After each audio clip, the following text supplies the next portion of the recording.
হঠাৎ করে আজকে বিয়েটা হয়ে গেল। আজকে যে আমার বিয়ে হবে আমি নিজেও জানি না কি থেকে কি হয়ে গেল। সবচেয়ে অদ্ভুত ব্যাপারটা হলো, যার সাথে আমার বিয়েটা হয়েছে সে আর কেউ নয়, আমার চাচাতো বোন। আমার আপন চাচাতো বোনের সাথে বিয়েটা হয়েছে, যাকে আজকে সকালেও আমি আপু বলে ডেকেছি। সে এখন আমার বউ, আর এখন দাঁড়িয়ে আছি বাসার ছাদের উপর। আর আপু মানে আমার বউ বাসর ঘরে অপেক্ষা করছেন আমার জন্য। কিন্তু আপনারা কিছু বুঝতেছেন না তো। চলেন আপনাদের পুরো বিষয়টি বুঝিয়ে বলি কেমনে কি হয়েছে।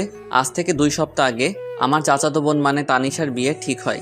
আমরা সবাই ছেলেটাকে দেখি, সবার খুব পছন্দ হয়, তানিশাও খুব পছন্দ হয়। আর বিয়ের তারিখ ঠিক হয় আজকে। আর ছেলেটা খুব ভালো আর সুন্দর, বলা যায় সব দিক দিয়ে পারফেক্ট। কিন্তু কথাই বলে না, সবার কপালে আর সুখ থাকে না। তাই না হয়তো তানিশার কপালে ও এই সুখটা নাই। ও হ্যাঁ, আপনাদের আসল বিষয়টা বলি। আজ সকালে কিছু টুকটাক কাজ করছিলাম, চাচাতো বোন বলে কথা। তাছাড়া আপু আমার বড়। আমি অনেক মজা করছিলাম আর কাজ করেছিলাম, কিন্তু হঠাৎ আমার ফোনে আননোন নাম্বার থেকে ফোন আসে। আমি ফোনটা রিসিভ করে বলি, হ্যালো, কে বলছেন? আমি তানভীরের ছোট ভাই বলছি। রনি। তোমাদের আসতে আর কত সময় লাগবে? তানভীর ভাই হলো তানিশা অপুর হবু বর, আর রনি ওনার ছোট ভাই। আমাদের আর কখনো যাওয়া হবে না। আরে রনি, কান্না করছো কেন? কি হয়েছে তোমাদের? রাহি ভাই, আপনাকে কিভাবে কথাটা বলবো আমি নিজেও বুঝতে পারছি না। আরে কি হয়েছে সেটা তো আগে বলো। আর এইভাবেই বা কান্না করছো কেন আজকে এত সুন্দর একটা দিনে? ভাই, তানিশা আপুর কপালে হয়তো তানভীর ভাই নাই। কান্না করতে করতে বলতেছে মানে? তুমি কি বলতে চাচ্ছ একটু বুঝিয়ে বলো প্লিজ। তানভীর ভাই আর তানভীর ভাইয়ার কি হয়েছে বলো প্লিজ। ভাইয়া আর এই পৃথিবীতে নেই। কি কি বলছো তুমি এসব রনি? ভাইয়ের অ্যাক্সিডেন্ট হয়েছে। কি বলছো এসব? আমি ঠিকই বলছি। কি করে হলো এসব? আমরা সবাই মিলে আনন্দ করে আসছিলাম, হঠাৎ করে আমাদের গাড়ি ব্রেক ফেল করে, কিন্তু গাড়ি কন্ট্রোল করতে পারিনি, তাই গাছের সাথে গিয়ে ধাক্কা লাগে। তারপর আমার কিছু মনে নেই। তারপর কি হলো রনি, বলো প্লিজ। আমার যখন জ্ঞান ফিরে তখন দেখি আমি হাসপাতালে। তানভীর ভাইয়ের কি হলো রনি? জ্ঞান ফেরার পরে শুনতে পেলাম ভাইয়ার মাথায় অনেক জোরে আঘাত লাগে, ফলে ভাইয়া নাকি ওখানেই মারা যায়। বলেই রনি কান্না করতে থাকে। আমি রনির কান্না সহ্য করতে পারছি না, তাই আমি রনিকে বললাম, রনি আমি আসছি। তোমরা কোন হসপিটালে আছো? সিলেট ওসমানী মেডিকেল হাসপাতালে। ওকে, আমি আসতেছি। বলেই ফোনটা কেটে দিলাম। যখন আমি হাসপাতালের উদ্দেশ্যে বের হব, তখন চাচা বলল, কোথায় যাস এই সময় রাহি? আমি এসে তোমাদের সব বলছি। এইদিকে বিয়ে বাড়িতে সবাই চিন্তিত হয়ে পড়েছে, বর এখনো আসতেছে না কেন। চাচাকে আর কিছু বলতে না দিয়ে আমি বাইক নিয়ে চলে আসলাম সিলেট উসমানী মেডিকেল হাসপাতালে। তারপর রনির কেবিনের দিকে হাঁটতে লাগলাম। কেবিনে গিয়ে রনিকে বললাম, কেমন আছো রনি? তুমি ঠিক আছো তো? ভালো না ভাই। কাঁদিস না ভাই। কান্না ছাড়া আর কিছু নেই আমাদের ভাই। শান্ত হও রনি। তোমার আম্মু আব্বু কোথায়? ভাইয়ের লাশের কাছে, পাশের কেবিনে। রনির কান্না দেখে আমার চোখে পানি চলে আসছে। তারপর কিছুক্ষণ কান্না করলাম। তারপর ভাবলাম আমিও যদি কান্না করতে থাকি, এদিকে রনি কান্না করা থামাবে না। তাই আমি রনিকে সান্ত্বনা দিয়ে তানভীর ভাইয়ের লাশের কাছে আসলাম। এসে দেখি সবাই কান্না করতেছে। এ দেখি সবার কান্না দেখে আমি আর শান্ত থাকতে পারলাম না। আমি কাঁদতে লাগলাম। কাঁদতে কাঁদতে বললাম, আন্টি প্লিজ কান্না করবেন না। আর আঙ্কেল আপনি অন্তত কান্না করা থামান। সবাই একসাথে এভাবে কান্না করতে থাকলে তানভীর ভাইয়ের আত্মা অনেক কষ্ট পাবে। কিভাবে কান্না থামায় বলো বাবা, আমাদের তো সব শেষ হয়ে গেল। আঙ্কেল আপনি এভাবে কাঁদতে থাকলে সবাইকে সান্ত্বনা কে দিবে? কিভাবে শান্ত থাকি? তানভীর যে আমার বড় ছেলে, তাকে নিয়ে কত স্বপ্ন বাবা। আপনারা এইভাবে কান্না করলে কি আর তানভীর ভাই ফিরে আসবে? বলেন প্লিজ, সবাই কান্না থামান। এই কথা বলার পর দেখি সবাই কান্না করা থামিয়ে দিল। আমি আবার বললাম, আমার মনে হয় এখানে এভাবে কান্না না করে তানভীর ভাইয়ের দাফন সম্পন্ন করা উচিত। তখন পিছন থেকে রনি বলল, হ্যাঁ, ভাইকে কবরের কাজ সম্পন্ন করা উচিত। তখন আঙ্কেল বলল, চলো সবাই। আঙ্কেল আমি কি আপনাদের সাথে যেতে পারি? চলো বাবা। তারপর তানভীর ভাইয়াকে বাড়িতে নিয়ে গিয়ে দাফন করার ব্যবস্থা করা হলো। জানাজার নামাজ আদায় করে সবার কাছ থেকে বিদায় নিয়ে বাড়ির উদ্দেশ্যে রওনা দিলাম। ফোন হাতে নিয়ে দেখি চাচা অনেকবার ফোন করেছেন, তাই তাড়াতাড়ি করে বাইক নিয়ে চলে আসলাম। বাড়ি পৌঁছাতে দুপুর পেরিয়ে গেল। বাসার ভিতরে ঢুকতে চাচা বলল, এতক্ষণ কইছিলি তুই? বলতো রাহি, আর বরপক্ষের কেউ ফোন ধরছে না কেন? দেখলাম চাচার পিছনে সবাই দাঁড়িয়ে আছে, এমনকি তানিশা আপুও। তাই আমি বললাম, তোমরা সবাই শান্ত হও, আমি সব খুলে বলছি। তাড়াতাড়ি বল, কি বলবি? আসলে তানভীর ভাই, কি হয়েছে? আর কান্না করছিস কেন তুই? আসলে তানভীর ভাই আর আমাদের মাঝে নেই। উনি দুনিয়ার মায়া ত্যাগ করে পরপারে চলে গেছেন। তারপর আমি সবকিছু খুলে বললাম। এসব শুনে তানিশা আপু রুমের দিকে দৌড়ে গেলেন। বুঝতে পারলাম কিছু একটা হবে। আমিও পিছনে দৌড়ে গেলাম। যেই ভাবা সেই কাজ, যা ভাবছিলাম তাই হলো। জানালা দিয়ে দেখলাম তানিশা আপু সুইসাইড করতে যাচ্ছে। তানিশা আপু গলায় ফাঁস দেওয়ার চেষ্টা করছে। এখন কি করব বুঝতে পারছিলাম না। সবাই দরজার ধাক্কাধাক্কি করতেছে। এখন কিছু একটা তাড়াতাড়ি করতে হবে, যেভাবে হোক দরজা ভাঙতে হবে। দরজার পাশে গিয়ে সবাইকে বললাম জোরে জোরে লাথি মারার জন্য। আমার কথায় সবাই দরজায় লাথি মারতে থাকে। 5-6টা মারার পর দরজা ভাঙতে সক্ষম হলাম। ভিতরে গিয়ে আপুকে নামিয়ে দিয়ে ঠাস করে গালে বসিয়ে দিলাম। আপু হয়তো এটা কখনো ভাবতে পারিনি আমি আপুকে থাপ্পড় মারবো। আপু থাপ্পড় খেয়ে আমার গায়ে হেলান দিয়ে জ্ঞান হারালো। থাপ্পড়টা মেবি অনেক জোরে লেগেছে, তাই হয়তো জ্ঞান হারিয়েছে। আমি আপুকে নিয়ে নিচে নামালাম। সবাই আমার দিকে হা করে তাকিয়ে আছে। তারপর আপুর জ্ঞান ফেরার জন্য অনেক চেষ্টা করলাম। আম্মুকে বললাম একটু পানি নিয়ে আসো। আম্মু পানি এনে আপুর চোখে দিলেন। সাথে সাথে আপুর জ্ঞান ফিরে। তখন আমি বললাম, এটা কি আপু, নিজের জীবন এভাবে নষ্ট করে দিতে গেলি? তো কি করব বল? কি নিয়ে বাঁচবো আমি? আমার সব আশাই তো শেষ। তাই বলে কি সুইসাইড করতে যাবি? তো আমার কি বা করার ছিল বল? আমরা আবার তোমার জন্য পাত্র খুঁজবো। আমাকে কে বিয়ে করবে শুনি? যে মেয়ের হবু বর রাস্তায় আসার আগেই মারা যায়, সেই মেয়েকে কে বিয়ে করবে তুই বল? আমি কিছুই জানি না বলে ওখান থেকে চলে আসলাম। এখানে আর বেশিক্ষণ থাকলে হয়তো আমিও কেঁদে দিতাম, তাই সেখান থেকে ছাদে চলে আসলাম। ছাদের এক কোণায় দাঁড়িয়ে রইলাম। আপুর জন্য অনেক কষ্ট হচ্ছে। আমার চোখের কোণায় হাত দিয়ে দেখলাম পানি চলে এসেছে। ছাদে অনেক সময় দাঁড়িয়ে আপুর কথা ভাবতে লাগলাম। হঠাৎ কাঁধে কারো হাতে স্পর্শ অনুভব করলাম। পিছনে ফিরে দেখি আব্বু। আব্বু কিছু বলবা? বলবো। বলো, কি বলবা? তুই আগে আমাকে কথা দে, আমি যা বলবো আমার সে কথাগুলো তুই রাখবি। রাখবো, বলো। আমি বলি কি, তুই তানিশাকে বিয়ে করে নে। কি বলো আব্বু, এটা কিভাবে সম্ভব? তানিশা আমার আপু হয়, তার উপর আমার বড়। আমি জানি তানিশার যদি কিছু হয়ে যায়। আমি জানি না, আমি পারবো না।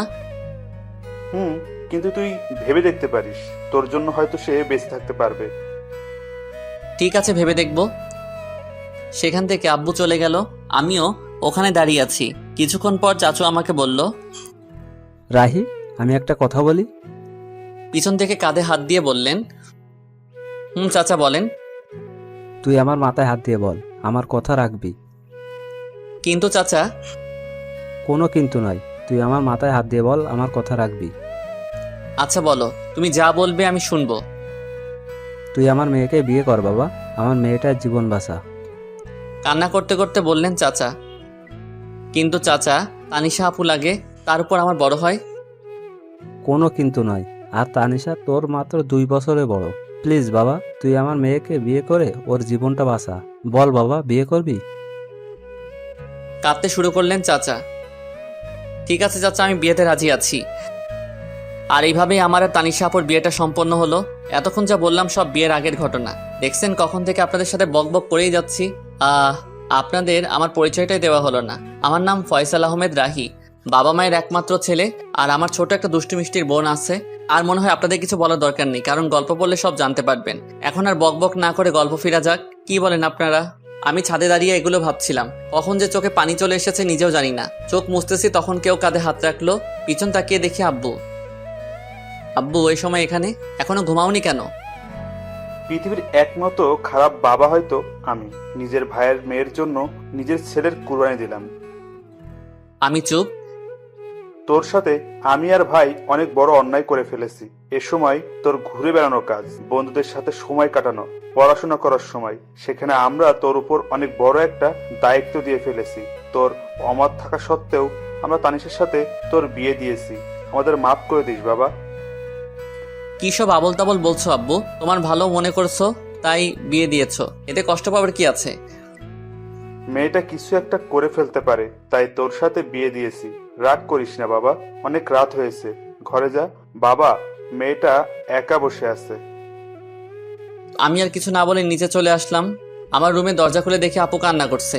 আমার এখন ঠিক কি করা উচিত বুঝতে পারছি না। আমি কাঠের পাশে গিয়ে দাঁড়িয়ে রইলাম। রাহি, হুম তোর সাথে আমার কিছু কথা আছে। বলো, কি বলবা? আমি জানি তুই খুব ভালো একটা ছেলে, তোর মতন স্বামী পাওয়া ভাগ্যের ব্যাপার, কিন্তু আমি তোকে স্বামী হিসেবে মানতে পারবো না। অবাক হয়ে তাকিয়ে রইলাম অপুর দিকে। তুই জানিস তুই আমার ছোট ভাই, হোক তুই আমার চাচাতো ভাই, কিন্তু আমি তোকে স্বামী হিসেবে মানতে পারবো না। কিছু বললাম না। আমার মনে হয় তুই আমাকে বউ হিসেবে মানিস না। চুপ। তুই আমাকে প্রশ্ন করতে পারিস, আমি যদি স্বামী হিসেবে মানতে না পারি তাহলে বিয়ে করলাম কেন? হ্যাঁ, এটার জবাব দিয়ে দিচ্ছি। তোর সাথে বিয়ে না হলে হয়তো অন্য কারোর সাথে আমার বিয়েটা হতো, কিন্তু সে আমার মনের কষ্টটা বুঝতে পারতো না। আমার মনের অবস্থা শুধু তুই বুঝবি, অন্য কেউ না। আমি এখনো চুপচাপ দাঁড়িয়ে সব শুনছি। জানিস রাহি, আমি পৃথিবীর একমাত্র হতভাগা মেয়ে, সুখ কাছে পেয়েও হারালাম। তুই আমাকে মাফ করে দিস, তোর জীবনটা আমি নষ্ট করে দিলাম। জানিস, আমারও খুব ইচ্ছা ছিল সুন্দর একটা মেয়ে দেখে তোর বিয়ে দিব, আর তোর বিয়েতে অনেক আনন্দ করব, কিন্তু তার হলো না। তুই আমাকে মাফ করে দিস, আমি তোকে স্বামী হিসেবে মানতে পারছি না। অনেক রাত হয়েছে, এখন ঘুমিয়ে পড়ো। এটুকু বলে বারান্দায় চলে এলাম। এমন কিছু আমার জীবনে হবে আমি কখনো কল্পনাও করতে পারিনি। কিন্তু আমি ভেবেছিলাম আমার সাথে বিয়ে হলে কোনো আফসোস থাকবে না, সবকিছু গুছিয়ে নিতে সমস্যা হবে না। কিন্তু কি ভাবলাম আর কি হলো। আসলে সবার কপালে সুখ থাকে না, আমার কপালেও হয়তো নেই। আজ নিজের উপর খুব রাগ হচ্ছে, কিন্তু কি আর করব। ঘর থেকে বের হয়ে ছাদে চলে এলাম আর নিজে নিজে বলতে লাগলাম, তানভীর ভাই, কেন তুমি চলে গেলে? তোমার জন্য আপু কান্না করছে, হয়তো তোমাকে কয়দিনে তোমাকে ভালোবেসে ফেলছে। আর কি বলে জানো ভাই, তোমাকে ছাড়া আর কাউকে স্বামী হিসেবে মানতে পারবে না। সত্যি, কয়েকদিনে তোমাকে অনেক ভালোবেসে ফেলেছে, এমনকি আমাকেও স্বামী হিসেবে মানতে রাজি না। সত্যি ভাই, তুমি অনেক ভাগ্যবান ছিলে, আপুর মতো বউ পেতে যাচ্ছিলে।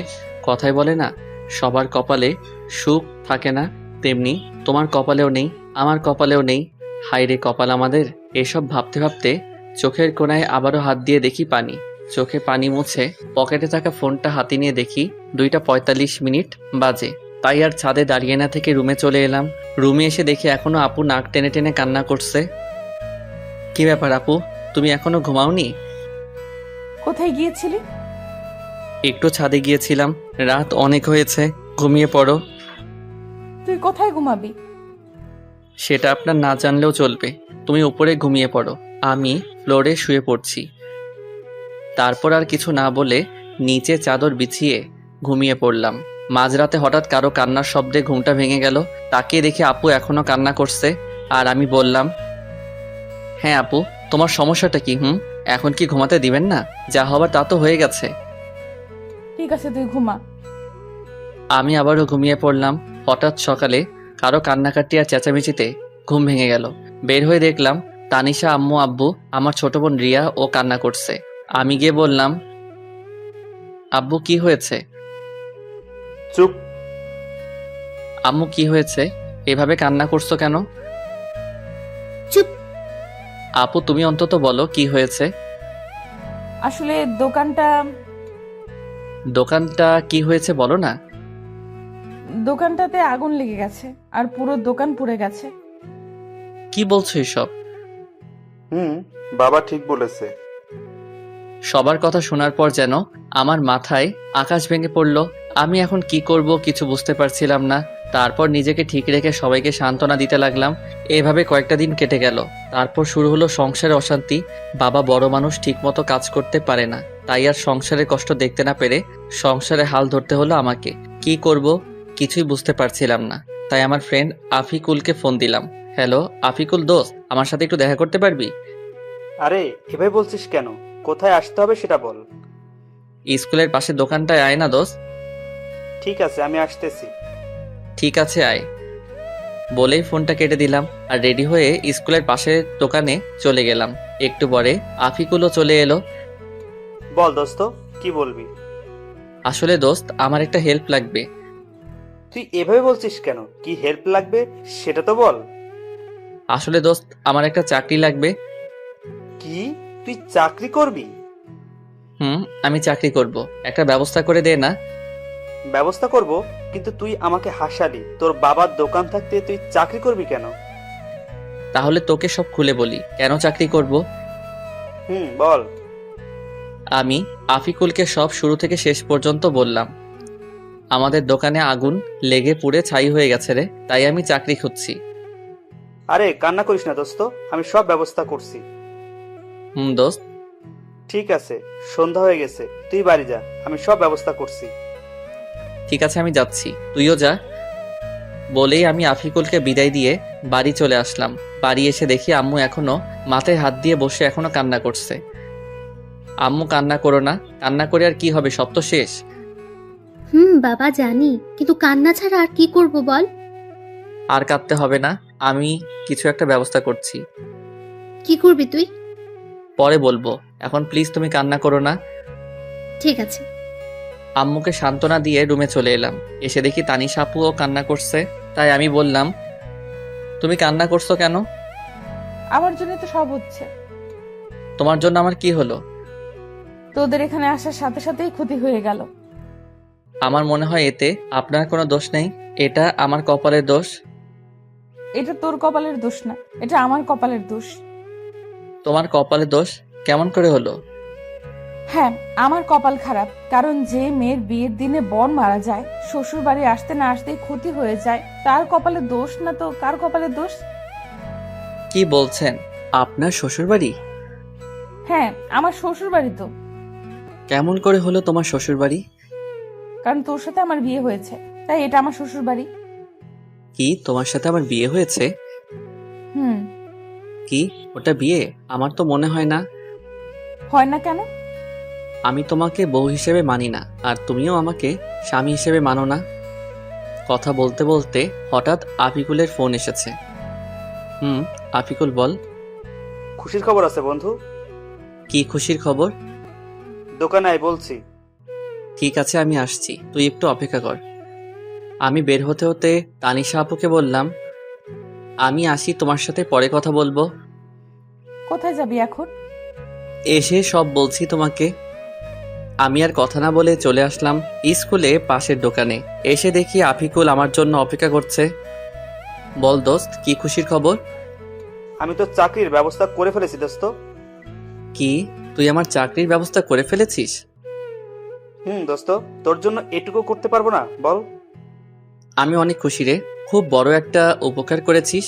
এখন বল, কি খাবি? কি, তুই আমাকে ঘুষ দিতে চাচ্ছিস? আরে না, তোকে আজকে খুশি হয়ে খাওয়াবো। আরে লাগবে না। প্লিজ দোস্ত, না করিস না। আচ্ছা ঠিক আছে, শুধু চা খাবো। রহিম চাচা, 2টা চা আর বিস্কুট দেন তো। ওকে, দিতেছি বাবা। কিছুক্ষণ ওর সাথে আড্ডা দিলাম, তারপর বাড়ি চলে এলাম। বাড়ি এসে সোজা আমার রুমে চলে এলাম। রুমে গিয়ে তানিশা আপুকে জড়িয়ে ধরে কান্না করে দিলাম। কি রে, এইভাবে জড়িয়ে ধরে কান্না করছিস কেন? কি হয়েছে? জানেন, আমার চাকরিটা হয়েছে। কি, চাকরি হয়েছে? চাকরি হয়েছে। এখন বলেন কি খাবেন? আইসক্রিম খাওয়াবে? আমি আইসক্রিম খাবো। কিন্তু এই সময় আইসক্রিম কোথায় পাবো? লাগবে না, যা। আরে রাগ করছো কেন? আমি আনছি ওকে। ঠিক আছে। দোকানে গিয়ে আমি আইসক্রিম নিয়ে এলাম। এই নেন আপনার আইসক্রিম। দে তাড়াতাড়ি। আপু আইসক্রিমটা হাতে নিয়ে বাচ্চাদের মতো খেতে শুরু করলো, আর আমি আপুর দিকে অবাক হয়ে তাকিয়ে রইলাম। কি আজব কাণ্ড, এত বড় একটা মেয়ে হয়ে বাচ্চাদের মতো আইসক্রিম খাচ্ছেন, আর আমি তাকিয়ে এসব দেখছি। ঠিক তখনই, কি রে, কি দেখছিস? তোমার খাওয়া দেখছি। এত দেখতে হবে না। কেন? তুই খাবি? খেলে নিতে পারিস।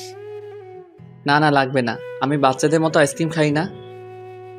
ওকে, তুই না খেলেও চলবে। তুমি খাও। ঠিক আছে, একটা কথা বলি রাহি। বলো। তুই চাকরিতে জয়েন করবি কবে? 1 মাসের মতো লাগবে। কথা বলতে বলতে হঠাৎ আম্মুর ডাক পড়ল। রাহি, তানিশা, তোরা খেতে আয় তাড়াতাড়ি। ঠিক আছে আম্মু, আমার আসছি। তাড়াতাড়ি আয়। চলেন, আম্মু ডাকছে। চল। দুজন একসাথে খাবার টেবিলে বসলাম। আম্মু খাবার বেড়ে দিল। আম্মু, তুমিও খাও। আম্মু, তুমিও বসো, একসাথে খাবো। তানিশা আপু বলল। খাচ্ছি। চুটকি, তুইও খা। খাচ্ছি তো। সবার সাথে খাবার খেয়ে আমি রুমে চলে এলাম। এসে একটু শুয়েছিলাম, তখনই আপু রুমে এলো। আপুকে দেখে আমি তাড়াতাড়ি করে নিচে বিছানা করে নিলাম, তারপর শুয়ে পড়লাম। আপুও বিছানায় শুয়ে পড়ল। কি আজব মেয়ে রে বাবা, স্বামীকে নিচে রেখে তিনি উপরে আরামে ঘুমাচ্ছে। ওই যে সবার কপালে সুখ থাকে না, তেমনি আমার কপালেও বউয়ের সুখ নেই। তাই আর কিছু না ভেবেই ঘুমিয়ে পড়লাম। সকালে ঘুম ভাঙলো আম্মুর ডাকে। রাহি বাবা, তাড়াতাড়ি ওঠ, আর ঘুমাতে হবে না। কেন আম্মু? আজকে তানিশাকে নিয়ে যাবি না? কোথায় যাব? কেন, তুই জানিস না? না তো।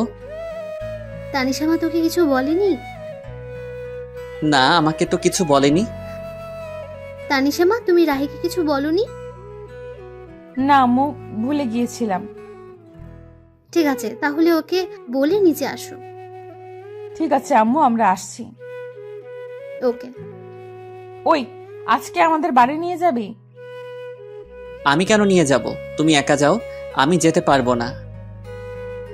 না, তুই আমার সাথে যেতে হবে। না, আমি পারবো না। কি, তুই যাবি না? যাব তো।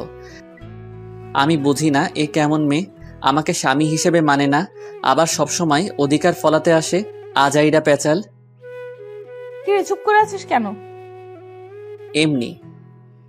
ঠিক আছে, এখন রেডি হয়ে আয়। ঠিক আছে, তুমি যাও, আমি আসছি। তাড়াতাড়ি আয়, নাস্তা করব। ঠিক আছে। ফ্রেশ হয়ে টেবিলে সবার সাথে নাস্তা শুরু করলাম। নাস্তা শেষ করে রুমে চলে এলাম। এসে শুয়ে পড়লাম। তখন দেখি তানিশা আপু আমার দিকে রাগী চোখে তাকিয়ে আছে।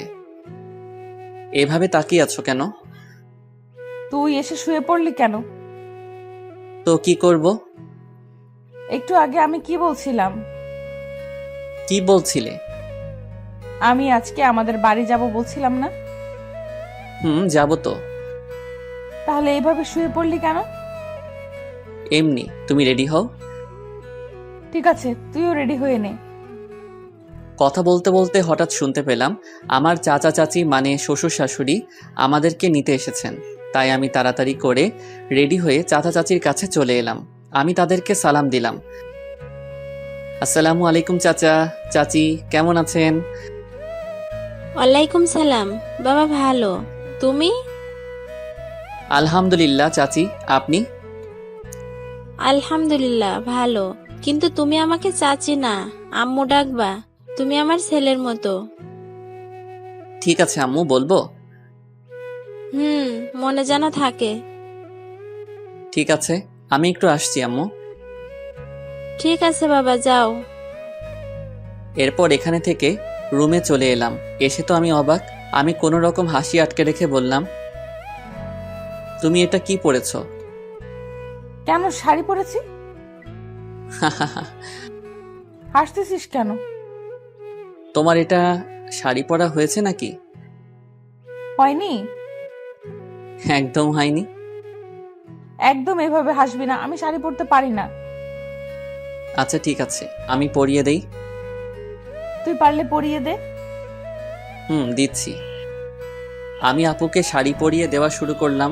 শাড়ি পরিয়ে দিতে দিতে শাড়ি যখন আপুর পেটে গুজে দিব, তখন দেখি আপু চোখ বুজে শরীর বেঁকিয়ে কাঁপতে শুরু করছেন। তাই তাড়াতাড়ি করে শাড়ি পরিয়ে দিলাম। শাড়ি পরিয়ে দিয়ে বললাম, আচ্ছা এবার চোখটা খুলুন। আর এইভাবে কাঁপছেন কেন? না মানে এমনি। বলি লজ্জা পেয়ে তাড়াতাড়ি করে রুম ত্যাগ করলো। আর আমি বিছানায় শুয়ে হাসতে লাগলাম। কিছুক্ষণ পর দেখি আপু আবার আসছে। একটা কথা বলি। বলেন। বাইরের কেউ যেন বুঝতে না পারে তুই আমাকে বউ হিসেবে মানিস না, আর আমি স্বামী হিসেবে মানি না। ঠিক আছে, কেউ বুঝতে পারবে না। এবার চল, আম্মু ডাকছে। চলেন। শ্বশুরবাড়ি মধুর হাড়ি, যে খেয়েছে সে বুঝেছে কেমন তাদের খাতিরদারি। অতঃপর শ্বশুরবাড়ির উদ্দেশ্যে সবাই রওনা হলাম। আমাদের বাড়ি থেকে শ্বশুরবাড়ি, সরি, এখনো তো হয়নি, কারণ আপু আমাকে স্বামী হিসেবে মানেন না। যাই হোক, চাচাদের বাড়ি যেতে ৪৫ মিনিটের মতো লাগে। এসব ভাবতে ভাবতে কখন যে শ্বশুরবাড়ি পৌঁছে গেলাম, মানে চাচাদের বাড়ি। বারবার শুধু শ্বশুরবাড়ি মনে হয়। গাড়ি থেকে নামতে যাব, তখন দেখি অনেকগুলো মেয়ে এসে দুলাভাই বলে চিল্লাচিল্লি করছে। নামার সাথে সাথেই আমাকে ঘিরে ধরলো। তখন একটা বলে উঠল, তানিশার জামাই তো অনেক কিউট, আমি তো দেখেই প্রেমে পড়ে গেছি। সবার প্রশংসা শুনে খুবই ভালো লাগছিল। তখনই হুট করে আপু আমার হাত শক্ত করে ধরেছে। দেখ দোস্ত, আমাদের তানিশা 2 দিনে জামাই পাগল হয়ে গেছে। তানিশা আমার হাত ধরে ভিতরে নিয়ে এলো, তারপর সোজা আপুর রুমে নিয়ে গেল, আর রাগে লচির মতো ফুলতে লাগলো। তখন বলে উঠল, আপু, ওখানে অনেক আনন্দ পাচ্ছিলি তাই না? তা তো একটু শালি বলে কথা। ওদের সাথে আর কথা বলতে দেখলে পা ভেঙে দিব। যা, এখন ফ্রেশ হয়ে আয়। ঠিক আছে। আমি ফ্রেশ হতে চলে গেলাম। ফ্রেশ হয়ে গিয়ে সোফায় বসে পড়লাম। তখনই সব শালি আমাকে ঘিরে বসে পড়ল, আর একে একে সবাই পরিচয় দিতে থাকে। সবার সাথে কথা বলছিলাম, তখনই আপু সবাইকে সরিয়ে আমার পাশে বসে পড়ল। এটা দেখে সবাই তো অবাক, তার থেকে বেশি অবাক তো আমি হয়েছি। আপু আমার হাত শক্ত করে ধরে সবার সাথে কথা বলতে থাকে। কি আজব রে ভাই, স্বামী হিসেবে মানতে তো রাজি না, তার উপর এমন অবস্থা। যাই হোক, সবার সাথে আড্ডা দিতে দিতে অনেক রাত হয়ে যায়।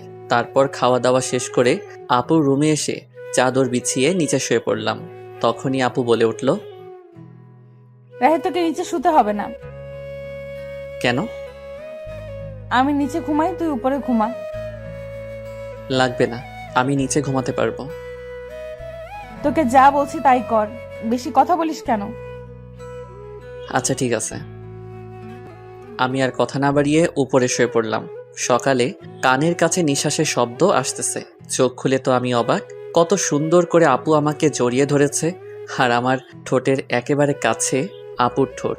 এসব দেখে আমি আর নিজেকে কন্ট্রোল করতে পারছিলাম না, তাই আপুর ঠোঁট আমার ঠোঁট এক করে দিলাম। কিছুক্ষণ পর আপু চমকে ওঠে। তারপর আপু আমাকে ছাড়িয়ে নিয়ে বলল, সরি, আসলে রাতে বৃষ্টির সময় ভয় করছিল, তাই এসে শুয়েছিলাম। একথা বলে আপু লজ্জা পেয়ে ফ্রেশ হতে চলে গেল। আর আমি ভাবতে লাগলাম, কি মেয়েকে আল্লাহ আমার কপালে দিয়েছে। তখনই আপু বাথরুমে থেকে ফ্রেশ হয়ে বের হয়েছে। আমি শুয়ে দেখছি আপু ফ্রেশ হয়ে ড্রেসিং টেবিলের সামনে চুল ঠিক করছে। আমি শুধু আপুকে দেখছি। আসলে যত দেখছি ততই আপুর প্রতি কেমন একটা ফিলিংস হচ্ছে।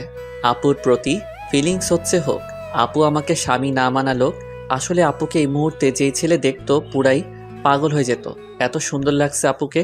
ঠিক তখনই আপু আমার দিকে এগিয়ে আসছে, আর আমি ঘুমের ভান ধরে শুয়ে আছি। কি আর কত ঘুমাবি, ওঠ। চুপ করে রইলাম। কিরে, শুনতে পাচ্ছিস না? কি বলো? ফ্রেশ হয়ে আয়, নাস্তা করতে হবে, যা। যাচ্ছি, তুমি যাও। আমি বসে আছি, তুই ফ্রেশ হয়ে আয়। ফ্রেশ হয়ে এসে দেখি আপু এখনো বসে আছে। তখন আমি বললাম, চলেন। চল। রুমে থেকে বের হব, তখনই আপু আমাকে শক্ত করে হাত চেপে ধরে নিয়ে গেল। আমি কিছু বুঝলাম না। এসব দেখে সবাই আমাদের দিকে হা করে তাকিয়ে আছে, মনে হয় আমরা এলিয়েন। সবার কাছে যেতেই দেখি সবাই মুচকি মুচকি হাসছে। এসব দেখে আমার খুব লজ্জা লাগতে শুরু করলো, আর নিজেকে জোকার মনে হচ্ছে। কিন্তু কি আর করার, মাথা নিচু করে টেবিলে বসে পড়লাম। তারপর শুরু হলো জামাই আদর।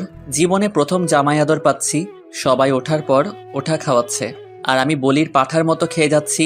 কোনো রকম জামাই আদর খেয়ে রুমে চলে এলাম। এসে শুয়ে পড়লাম, শরীর আর নড়াতে পারছি না। আপনাদের একটা কথা বলি, সবাই বিয়ের পর শ্বশুর বাড়ি যদি যান তাহলে তার 1 মাস আগে থেকে খাওয়া দাওয়া বন্ধ করে যাবেন, তা না হলে আমার মতো অবস্থা হবে। এবার বলতে পারেন, যদি 1 মাস আগে থেকে খাওয়া দাওয়া বন্ধ করে দেই তাহলে আমরা তো মরে যাব। এইটার উত্তর খুব সোজা, খিদা যখন লাগবে তখন অল্প খেয়ে নিবেন। এবার প্রশ্ন আসতে পারে, তাহলে আমার বিয়ে আমি খাবো না? উত্তর খুব সোজা, না খেয়ে রোজা রাখবেন। যাই হোক, সাবধানে শ্বশুর বাড়ি যাবেন। তখন আপু রুমে আসলো, এসে আমাকে বলতে লাগলো, কিরে জামাই আদর কেমন হলো? হার জামাই আদর, তুমি আমাকে স্বামী হিসেবে মানো না, তাহলে এটা জামাই আদর কিভাবে হলো? বেশি কথা বলিস কেন? কোথায় বেশি কথা বললাম? কথা শেষ না হতেই আপু চলে গেল। তখন রুমে শালিকাদের আগমন। দুলাভাই কি করেন? ওই তো দেখতে পাচ্ছ কি করছি। হুম, দেখছি। আচ্ছা দুলাভাই, আপনি নাকি গল্প লিখেন? কে বলছে? দেখলাম, এবার একটা গল্প শোনাতে হবে। বলেই সবাই চিল্লাচিল্লি শুরু করলো। কি আর করার, এখন তো শোনাতে হবে। আচ্ছা, তোমাদের একটা কবিতা শোনাই। হুম, বলেন। কবিতার নাম শালা আমি তো অবাক। নিশি রাতে জেগে দেখি গাছের ডালে কাক, শালা আমি তো অবাক। চোর ঢুকেছে ঘরের ভেতর, দরজা ছিল ফাঁক, শালা আমি তো অবাক। মোবাইল নিল, টিভি নিল, রিমোট না হয় থাক, শালা আমি তো অবাক। পাচ্ছে যা নিচ্ছে ভরে, দুই হাতেরই মুঠোয় করে, চোরটা তো আচ্ছা খারাপ, শালা আমি তো অবাক। সব মালামাল বস্তা ভরে চোর পালালো চুরি করে, যাকটা চলে যাক, শালা আমি তো অবাক। মধ্যরাতে অন্ধকারে কুত্তা ডাকে জোরে জোরে, শিয়ালরা দেয় হাক, শালা আমি তো অবাক। ভয়ে শরীর শিউরে ওঠে, না জানি আজ কি যে ঘটে, আবার ডাকে কাক, শালা আমি তো অবাক। হয়নি রাতে তেমন কিছু, কোনো ভূতি নেয়নি পিছু, বেঁচে গেছি যাক, শালা আমি তো অবাক। সকালে দেখি পুরো পাড়া চিল্লাচিল্লি করছে তারা, চোরটা নাকি পড়ছে ধরা, চোরের মাথায় টাক, শালা এবার তো আমি পুরাই অবাক। এটা শুনে সবাই হাসতে হাসতে মরে যাওয়ার মতো অবস্থা। এভাবে দেখতে দেখতে কেটে গেল 2 দিন। আজ আমরা বাড়ি ফিরলাম। কথায় বলে না, হাসির পর কান্না আসে, তেমনি শুরু হলো আমাদের সংসারে টানাটানি। দোকান নেই, আব্বু কোনো কাজ করে না, এমনি আমিও কাজ করি না। বলে না, বসে বসে খেলে রাজার রাজত্ব শেষ হয়ে যায়, তেমনি আমাদের জমানো টাকাও শেষ হতে শুরু করলো। সংসারে অনেক টানাটানি, এসব আর ভালো লাগছে না। তাই আপিকুলের কাছে এলাম। দোস্ত, আমার চাকরির কি করলি ভাই? হয়ে গেছে। জয়েন কবে থেকে করতে হবে? কাল 1 থেকে জয়েন করবি। ঠিক আছে, কিন্তু তুই অনেক বড় একটা উপকার করলি ভাই, ধন্যবাদ তোকে। আরে ধন্যবাদ দিতে হবে না, বন্ধু তো বন্ধুর বিপদে আপদে পাশে থাকে। আমার জায়গায় তুই থাকলে কি করতি বল? করতাম। আচ্ছা, তুই পরীক্ষা ফিস দিয়েছিস? আমার হয়তো আর পড়ালেখা হবে না রে। লেখাপড়া ছাড়বি কেন? তো কি করব বল? জানি তোর কাছে টাকা নাই, তাই এই কথা বললি। আরে না। আমি সব জানি, আমার কাছে নাটক করবি না, আমি তোর টাকা দিয়ে দিব। ওকে দোস্ত। আচ্ছা চল, কলেজে গিয়ে সব দিয়ে আসি। না দোস্ত, এ সময় না, তুই গিয়ে আমার টাকাটা জমা দিয়ে দিস। আচ্ছা ঠিক আছে, আমি যাচ্ছি, পরে দেখা হবে। এরপর আফিকুল চলে যায়। মনের মধ্যে একটু শান্তি অনুভব করতে লাগলাম। আফিকুলকে বিদায় দিয়ে বাড়ি চলে এলাম। রাতে সবার সাথে খাবার খেয়ে একটু ছাদে চলে এলাম। কিছুক্ষণ পর আমার কাঁধে কেউ হাত রাখলো। চেয়ে দেখি আব্বু। আব্বু, কিছু বলবা? আসলে কিভাবে যে বলবো। বলো তো। তানিশার রেজিস্ট্রেশনের টাকা দিতে হবে বাবা। কত টাকা লাগবে? 6,000 টাকার মতো লাগবে। আচ্ছা ঠিক আছে, কবে দিতে হবে? কালকের পরের দিন। আচ্ছা ঠিক আছে, কালকে দিয়ে দিব। ঠিক আছে। আব্বু, তুমি এভাবে কান্না করছো কেন? এমনি বাবা। বলেই আব্বু কান্না করতে করতে চলে গেল। আব্বুর কান্না দেখে নিজেকে কন্ট্রোল করতে পারলাম না, নিজেও কান্না করে দিলাম। আব্বু চলে যাওয়ার পর কিছুক্ষণ ছাদে রইলাম, তারপর সেখান থেকে এসে ঘুমিয়ে পড়লাম। সকালে তাড়াতাড়ি ঘুম থেকে উঠে ফ্রেশ হয়ে নামাজ আদায় করে নিলাম। কাউকে কিছু না বলে অফিসে চলে এলাম। আগে থেকে সবকিছু বলা ছিল, তাই সোজা জয়েন করে ফেললাম। তারপর ম্যানেজার স্যারের কাছে এলাম। আসতে পারি স্যার? আরে রাহি, আসো। স্যার, আমার কাজটা কি জানতে পারি? অবশ্যই। আমার কাজটা কি?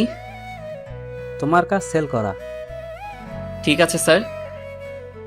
আর হ্যাঁ, প্রতিদিন সকাল 8টায় আসতে হবে, দেরি হলে বেতন থেকে টাকা কাটা যাবে। ঠিক আছে স্যার। বলে একটা গাড়ির সাথে চালক বেরিয়ে পড়লাম। সকালে কিছু খাওয়া হয়নি, তাই এক দোকানে সেল করে চা আর বিস্কুট খেতে লাগলাম। আর বেশি কিছু খেলাম না, কারণ আমার কাছে টাকা নেই। অন্য কিছু খেলে আর দুপুরে কিছু খাওয়া হবে না। সেল করতে করতে কখন যে দুপুর হয়ে গেছে খেয়ালই নেই। দুপুরের খাবার খেয়ে আবারও সেল করতে লাগলাম। সেল করা শেষ করতে করতে রাত হয়ে গেল। গাড়ি জমা দিতে ফোনের দোকানে চলে এলাম। আমার 2টা ফোন ছিল, তাই একটা বিক্রি করে দিলাম। 10,000 দিয়ে বিক্রি করে দিলাম। তারপর বাড়ি চলে এলাম। বাড়ি এসে ফ্রেশ হয়ে আব্বুর কাছে এলাম। আব্বু, টাকা।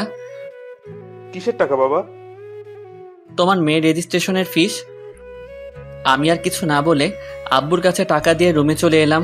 একটু পর আপু মানে তানিশা খাবারের জন্য ডাক দিল। সবার সাথে খাবার খেয়ে ছাদে চলে গেলাম। আজকের চাঁদটা অনেক সুন্দর লাগছে, এসব ভাবছিলাম তখন কেউ কাঁধে হাত দিল। তাকিয়ে দেখি আপু। কিছু বলবে? টাকা তুই দিয়েছিস না? না মানে।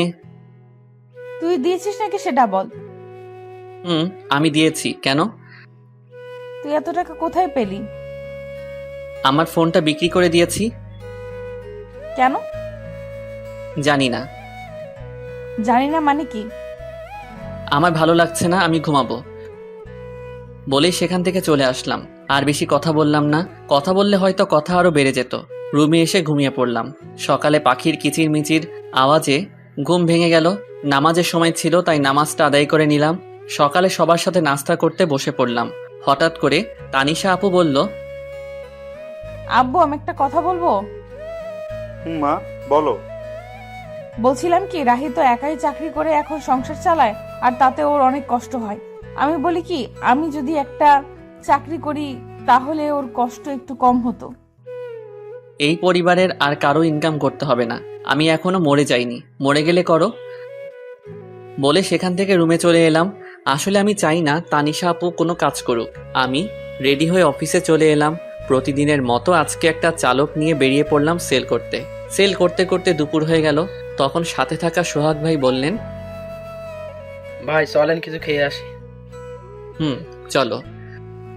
দোকানে বসে পাউরুটি খাচ্ছিলাম। সামনে চেয়ে দেখি কেউ আমার দিকে তাকিয়ে আছে।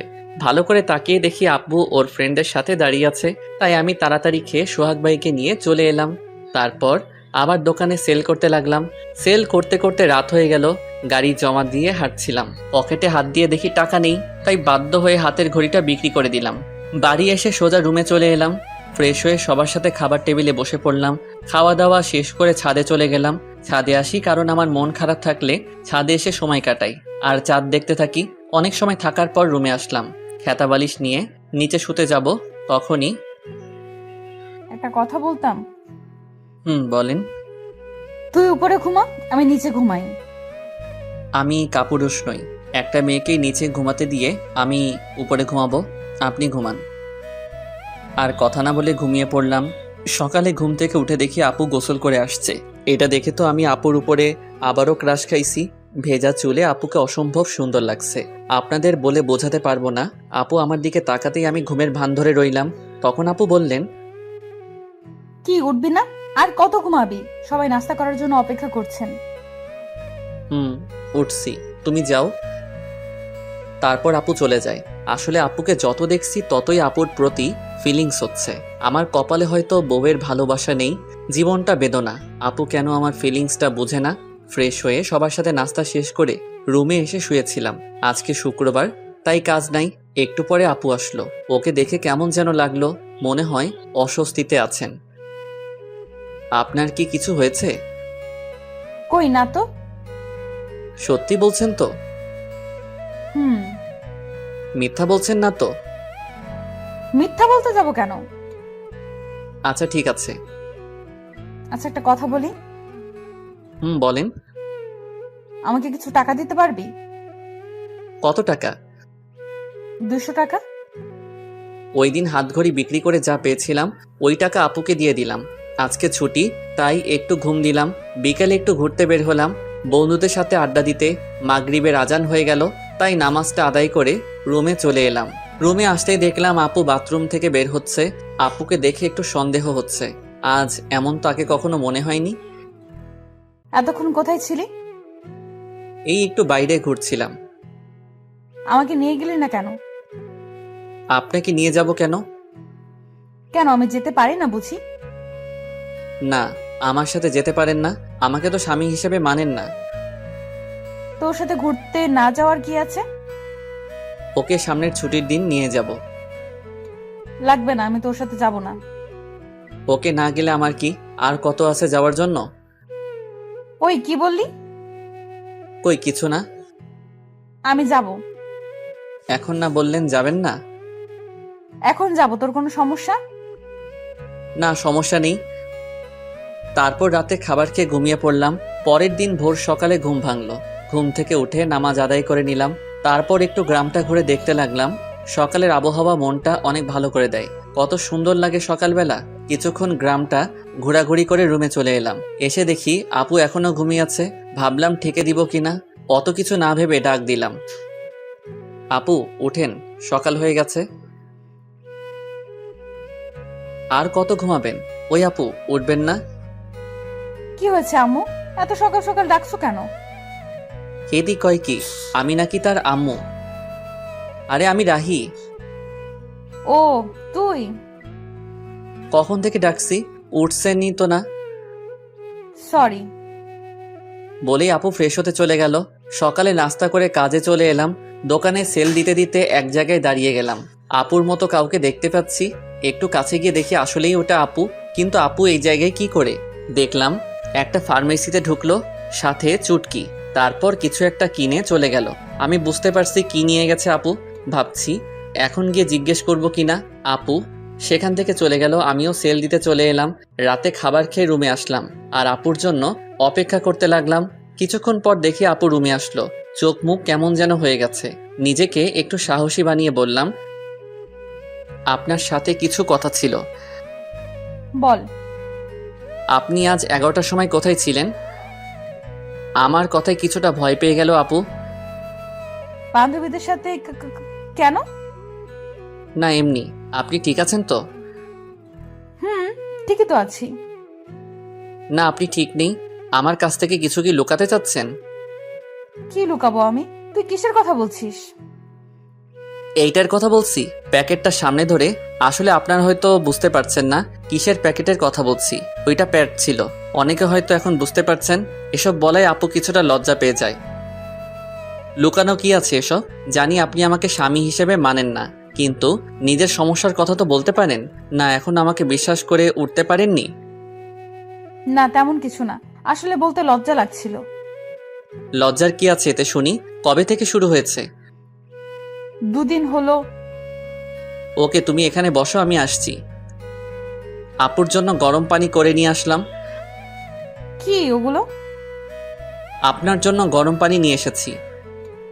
তুই এত কষ্ট করতে গেলি কেন? আমি করে নিতাম।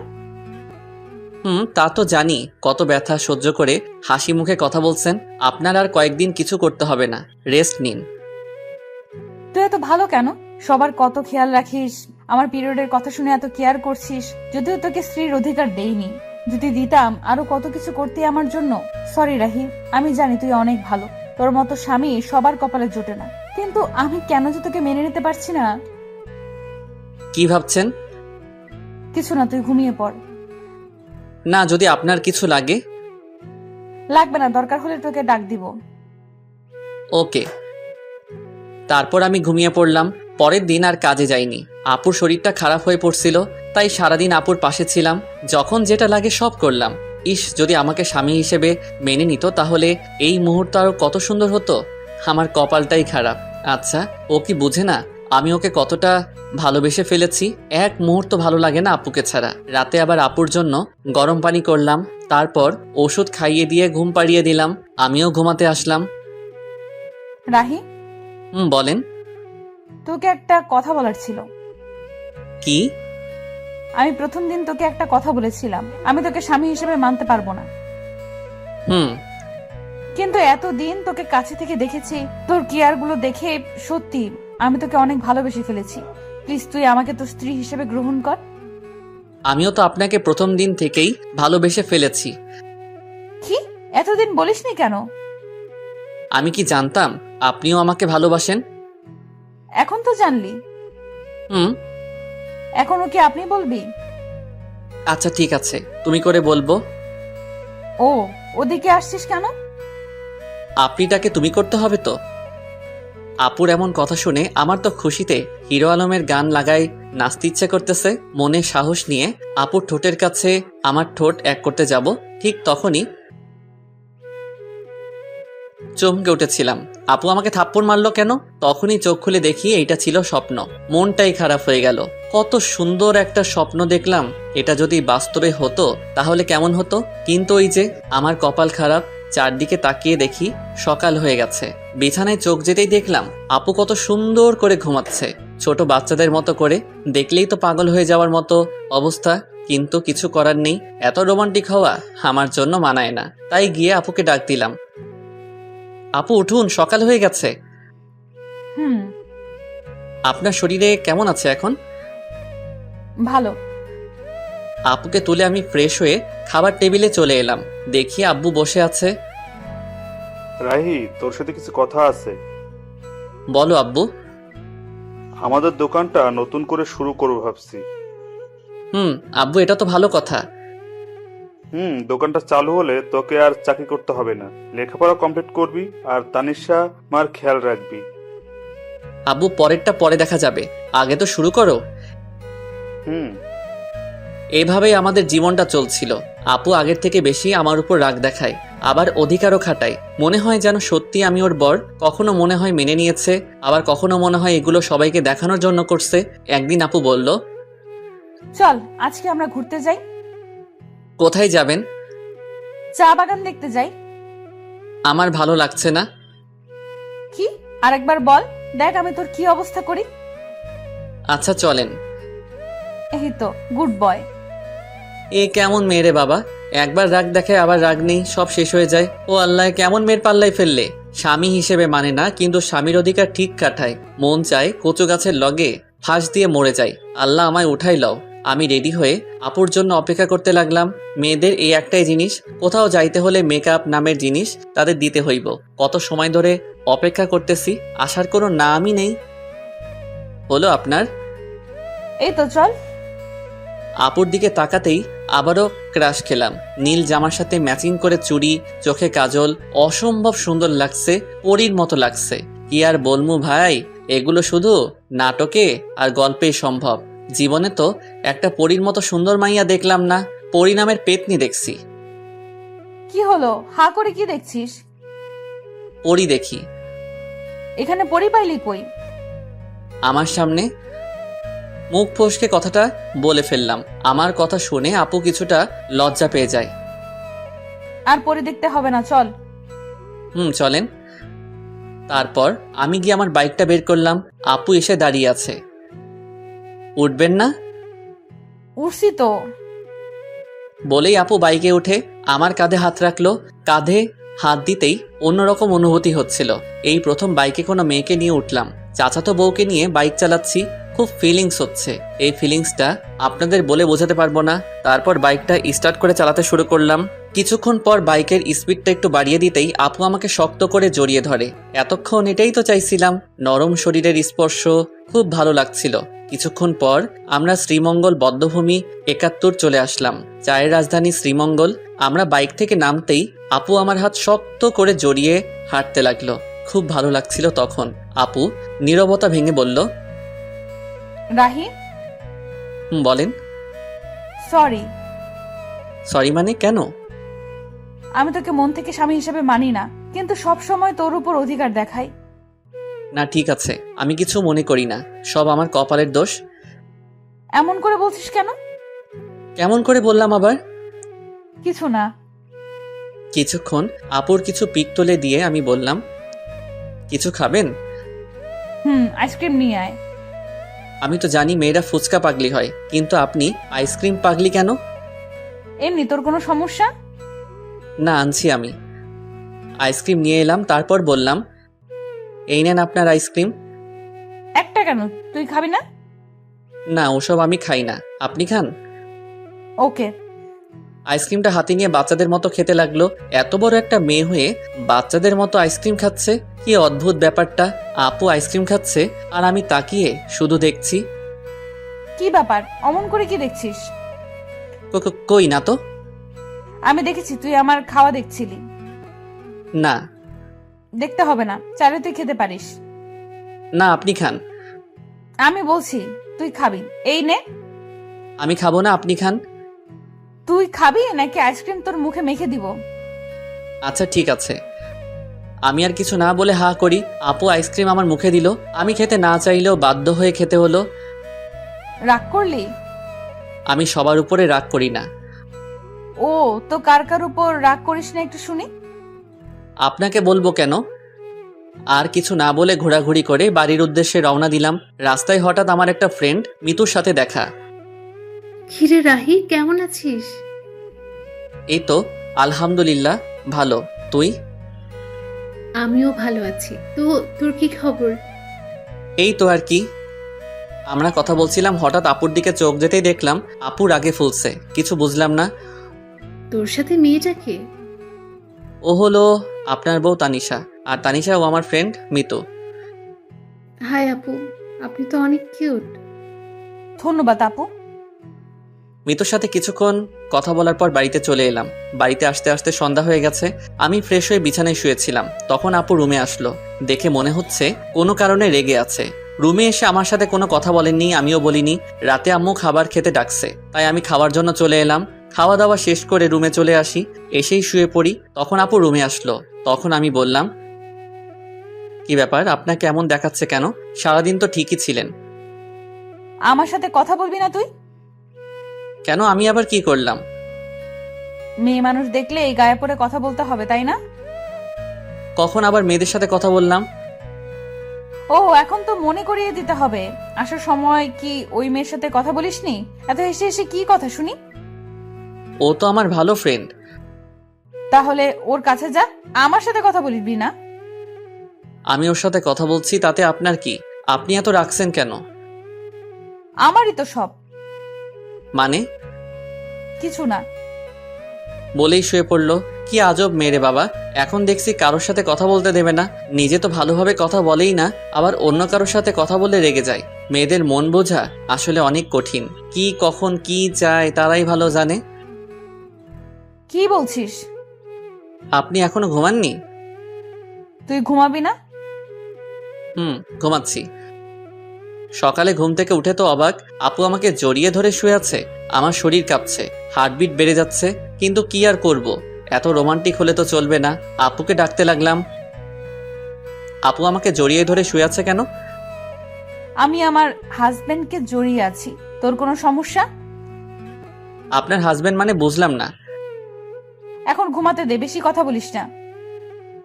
আপনি ঘুমাবেন ভালো কথা, আমাকে তো ছাড়েন। আমার ইচ্ছে হয়েছে তাই ঘুমিয়েছি, ডিস্টার্ব করিস না তো এখন। হারামজাদি কয় কি, আমাকে জড়িয়ে আছে, আবার আমাকেই বলছে ডিস্টার্ব না করতে। মনে হচ্ছে লাথি মেরে মঙ্গল গ্রহে পাঠিয়ে দেই। কিন্তু ততক্ষণে ভাবলাম, যদি সেখানে পাঠিয়ে দেই আমার কি হবে? আমি তো আপুকে ভালোবাসি। নিজেকে শান্ত করে বললাম, আপনি ঘুমান, আমি মানা করেছি নাকি? কিন্তু আমাকে ছাড়ুন। তারপর আপু আমাকে ছেড়ে দেয়। আপনি চাইলে আরো ঘুমাতে পারেন। আমি ফ্রেশ হয়ে নাস্তা করে রুমে এসে দেখি বাচ্চাদের মতো বালিশটাকে জড়িয়ে ধরে শুয়ে আছে।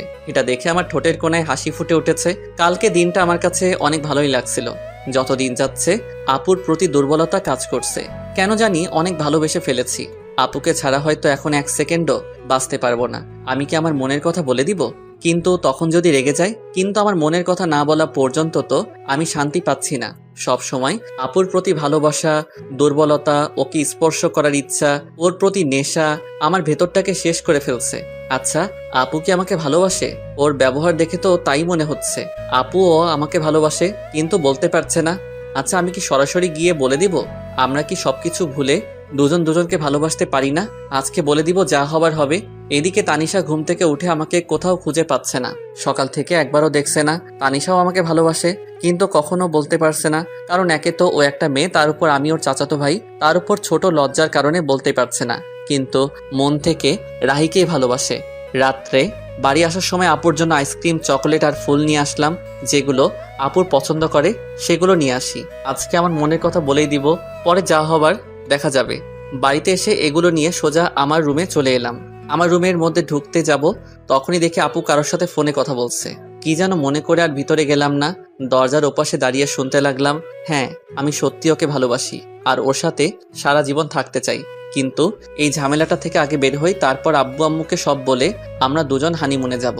তাদের কথা শুনে আমি তো অনেক বড় একটা ধাক্কা খাই। তার মানে আপু অন্য কাউকে ভালোবাসে।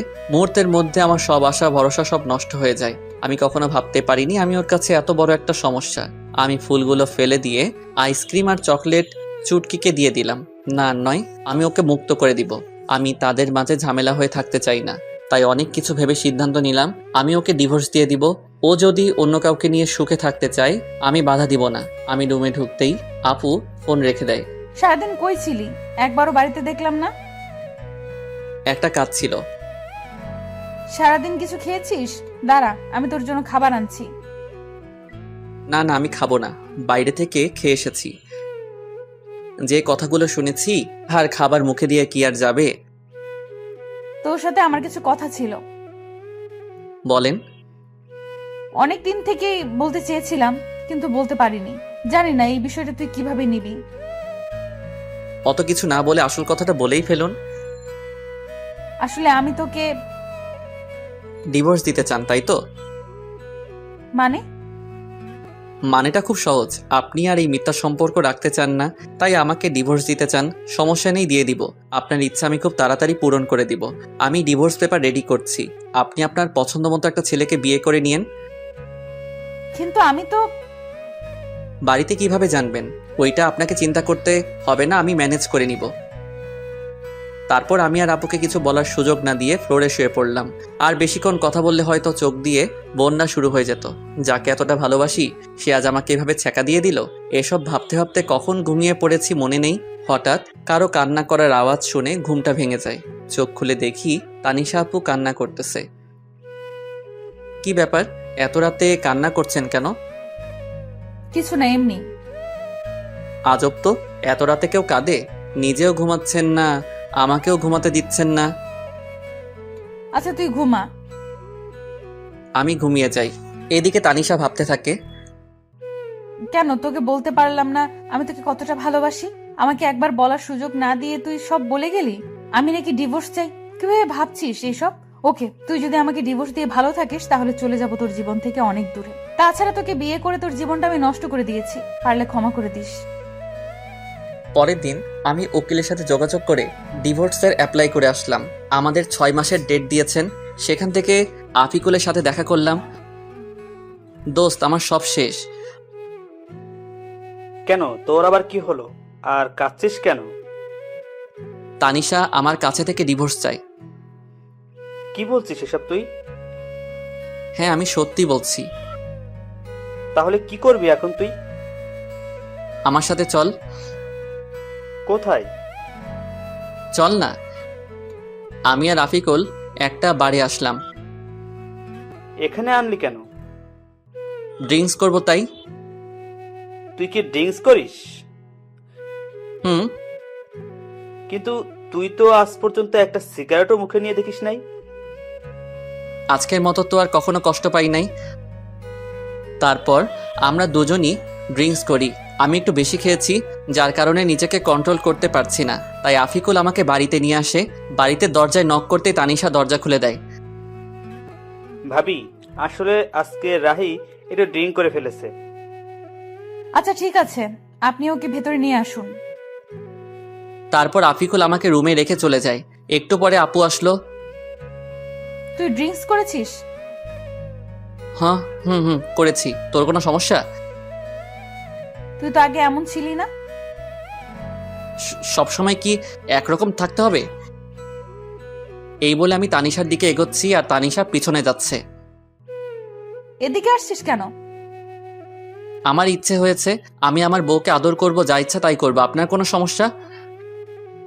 আমি তোকে আগেই বলেছিলাম। পুরো কথা শেষ হওয়ার আগে আমি ওকে ধরে ফেলি। কি করছিস? ছাড় আমাকে। আজকে আমার বউয়ের অধিকার নিয়েই ছাড়বো। এই বলে তানিশার কাছে যেতেই ধাক্কা মেরে বিছানায় ফেলে দিল। এত জোরে ধাক্কা দেয় যে আমি আর উঠতেই পারি না। একে তো নেশা করা অবস্থায় কখন যে ওখানেই ঘুমিয়ে পড়ি নিজেই জানি না। সকালে উঠে দেখি আজকে আমার আগে আপু উঠেছে। তাতে আমার কি, আমি আর ওকে নিয়ে ভাবতে চাই না। ফ্রেশ হয়ে নিচে আসলাম, কিন্তু তানিশাকে কোথাও দেখতে পাচ্ছি না। কি ব্যাপার, গেল কই? তারপর কিচেনে গেলাম, গিয়ে দেখি আম্মু আছে, তানিশা নেই। আম্মু, তানিশা কোথায়? ও তাসনিয়া রুমে আছে। আচ্ছা। তারপর তাসনিয়ার রুমে গেলাম, গিয়ে দেখি দুজনে বসে কি যেন বলছে। আমাকে দেখে তাসনিয়া বলতে লাগলো, ভাইয়া কেমন আছিস? ভালো, তুই? আমিও ভালো। ভাবিকে ডাকতে এসেছিস? না, এমনিতেই তোকে দেখতে এসেছিলাম। হ্যাঁ, আগে তো এত ভালো ছিলি না, এখন কি ব্যাপার? ভাবি যাও, ভাইয়া তোমাকে দেখতে না পেয়ে মনটাকে সান্ত্বনা দিতে পারছে না। তুই কিন্তু একটু বেশি পেকেছিস। দেখছো ভাবি, তোমার সামনে ভাইয়া আমাকে বকা দিচ্ছে। এতক্ষণ চুপ ছিল, এবার বলল, ওকে, আর জ্বালাতে হবে না, চলো। তারপর আমি আর আপু চলে আসলাম। পিছনে ফিরে দেখলাম হারামিটা মিটমিট করে হাসছে। কিছু বলবি? আসলে কালকে রাতের জন্য সরি। আপু মাথা নিচু করে আছে। আসলে কালকে রাতে মনে হয় একটু বেশি করে ফেলেছি।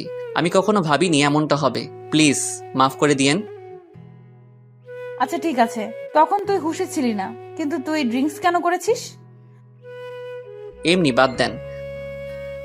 বলে চলে আসতে চাইছিলাম, এমনই সময় আপু আমার হাত টেনে ধরে। আপুর হাতের ছোঁয়ায় কেমন যেন বুকের মধ্যে ইলেকট্রিক শক লাগলো। আমাকে ইগনোর করছিস কেন? কই না তো। তাহলে বললি না কেন? এমনি ভালো লাগছে না। ও আচ্ছা, বলতে হবে না।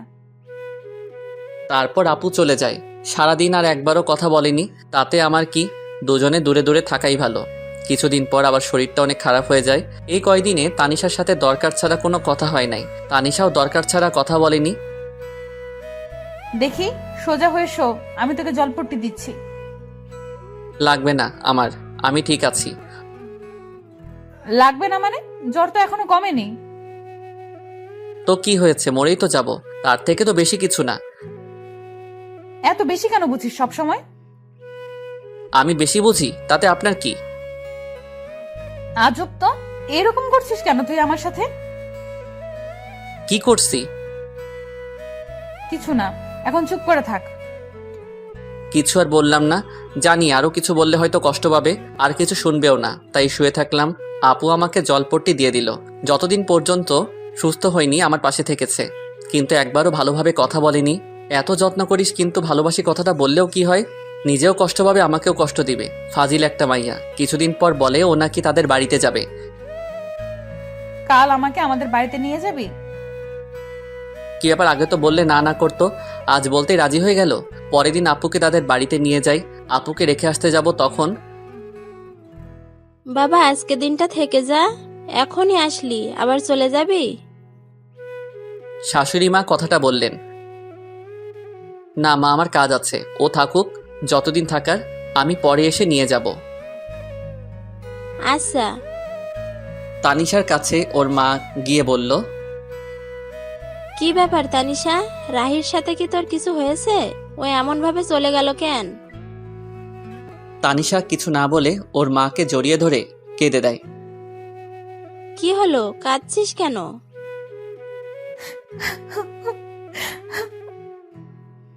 কি হয়েছে পাগলি মেয়ে, এভাবে কাঁদছিস কেন? রাহি কি তোকে কিছু বলেছে? আম্মু, আমি রাহিকে ভালোবেসে ফেলেছি, কিন্তু বলতে পারছি না। ও অন্য কিছু ভেবে আমার উপর রেগে আছে। তারপর ওর মাকে সব খুলে বলে। আমি রাহির সাথে কথা বলে দেখছি। না আম্মু, তোমাকে বলতে হবে না। তুই তো বলতে পারবি না, পাগলি একটা। আমি বলছি। না, আমিই বলবো, তারপর যা হবার হবে। ওকে, তাহলে এবার কান্না থামা, পাগলি একটা। এদিকে আমি বাড়িতে এসে কিছু ভালো লাগে না, মনটা শুধু হাহাকার করছে। কি যেন নেই মনে হচ্ছে। আপুকে ওখানে রেখে এসে তো এখন রুমটা ফাঁকা ফাঁকা মনে হচ্ছে। ওকে কি নিয়ে আসবো? কিন্তু এত রাতে কিভাবে যাব? কাল সকালে গিয়ে নিয়ে আসবো, তা না হলে ওকে দেখতে না পেয়ে মরেই যাব। এদিকে রাতটা যেন কাটতেই চাচ্ছে না। এপাশ ওপাশ করছি, এদিকে তানিশাও অস্থির অস্থির লাগছে। কেন যেন রাহিকে ছাড়া ভালো লাগছে না। অনেক কষ্টের পর সকাল হলো। আমি রেডি হয়ে বেরিয়ে পড়ব, তখনই এত তাড়াহুড়ো করে কোথায় যাচ্ছিস? একটা কাজে তোর আবার কিসের কাজ? আছে, একটা জরুরি কাজ, আমি যাচ্ছি বলে চলে আসলাম। এতক্ষণ পর তানিশা আপুর বাড়িতে চলে আসলাম। এসে কলিং বেল চাপ দিতেই আমার চাচা মানে শ্বশুর মশাই দরজা খুলে আমাকে দেখতে পান। আরে রাহি বাবা, এত সকালে যে? ভেতরে আসতে বলবেন না? আরে আয়, এটা তো তোরই বাড়ি। কে এসেছে গো? দেখে যাও, তোমার মেয়ে জামাই এসেছে। ও রাহি, বাবা ভিতরে এসে বসো। আম্মু, তানিশা কই? ওর ঘরে আছে। আচ্ছা। আমি আর এক মুহূর্তে এখানে না দাঁড়িয়ে আপুর রুমে চলে এলাম। এসে দেখি মহারানী মন খারাপ করে শুয়ে আছে। আমি একটু আওয়াজ করলাম, দেখলাম কোনো সারা শব্দ নেই। আপনার কি মন খারাপ? দেখি আমার কথা শুনে আমার দিকে তাকালো, কিন্তু ওকে দেখে মনটা খারাপ হয়ে গেল। মহারানী শুয়ে শুয়ে কান্না করছিল। তুই এখানে এসেছিস কেন? কেন, আমার শ্বশুর বাড়িকে আমি আসতে পারি না? না, আসবি না, চলে যা এখান থেকে। কিন্তু আমি তো চলে যেতে আসিনি, আমি তো আপনাকে সাথে করে নিয়ে যেতে এসেছি। আমি কেন তোর সাথে যাব? আমি নিয়ে যাব তাই। আমি যাব না, তুই চলে যা এখান থেকে। আমি তো যাব না আপনি না গেলে। কেন? আমি তোর কে? আপনি আমাকে চাচাতো বউ। এসেছে বউ বউ করতে, যাব না আমি। তানিশা, বললাম তো যাব না। আমি তোমাকে অনেক ভালোবাসি, নিজের থেকে অনেক বেশি। চলো আমার সাথে। কি বললি? ভালোবাসি। কাকে? তোমাকে। প্রথম দিন কি বলেছিলাম? আমি এত কিছু জানি না, আমি জানি তুমিও আমাকে ভালোবাসো। আমার ভেবে দেখতে হবে। আচ্ছা, কিন্তু বাড়িতে চলো আমার সাথে প্লিজ। কিন্তু আব্বু তো আজকে যেতে দিবে না।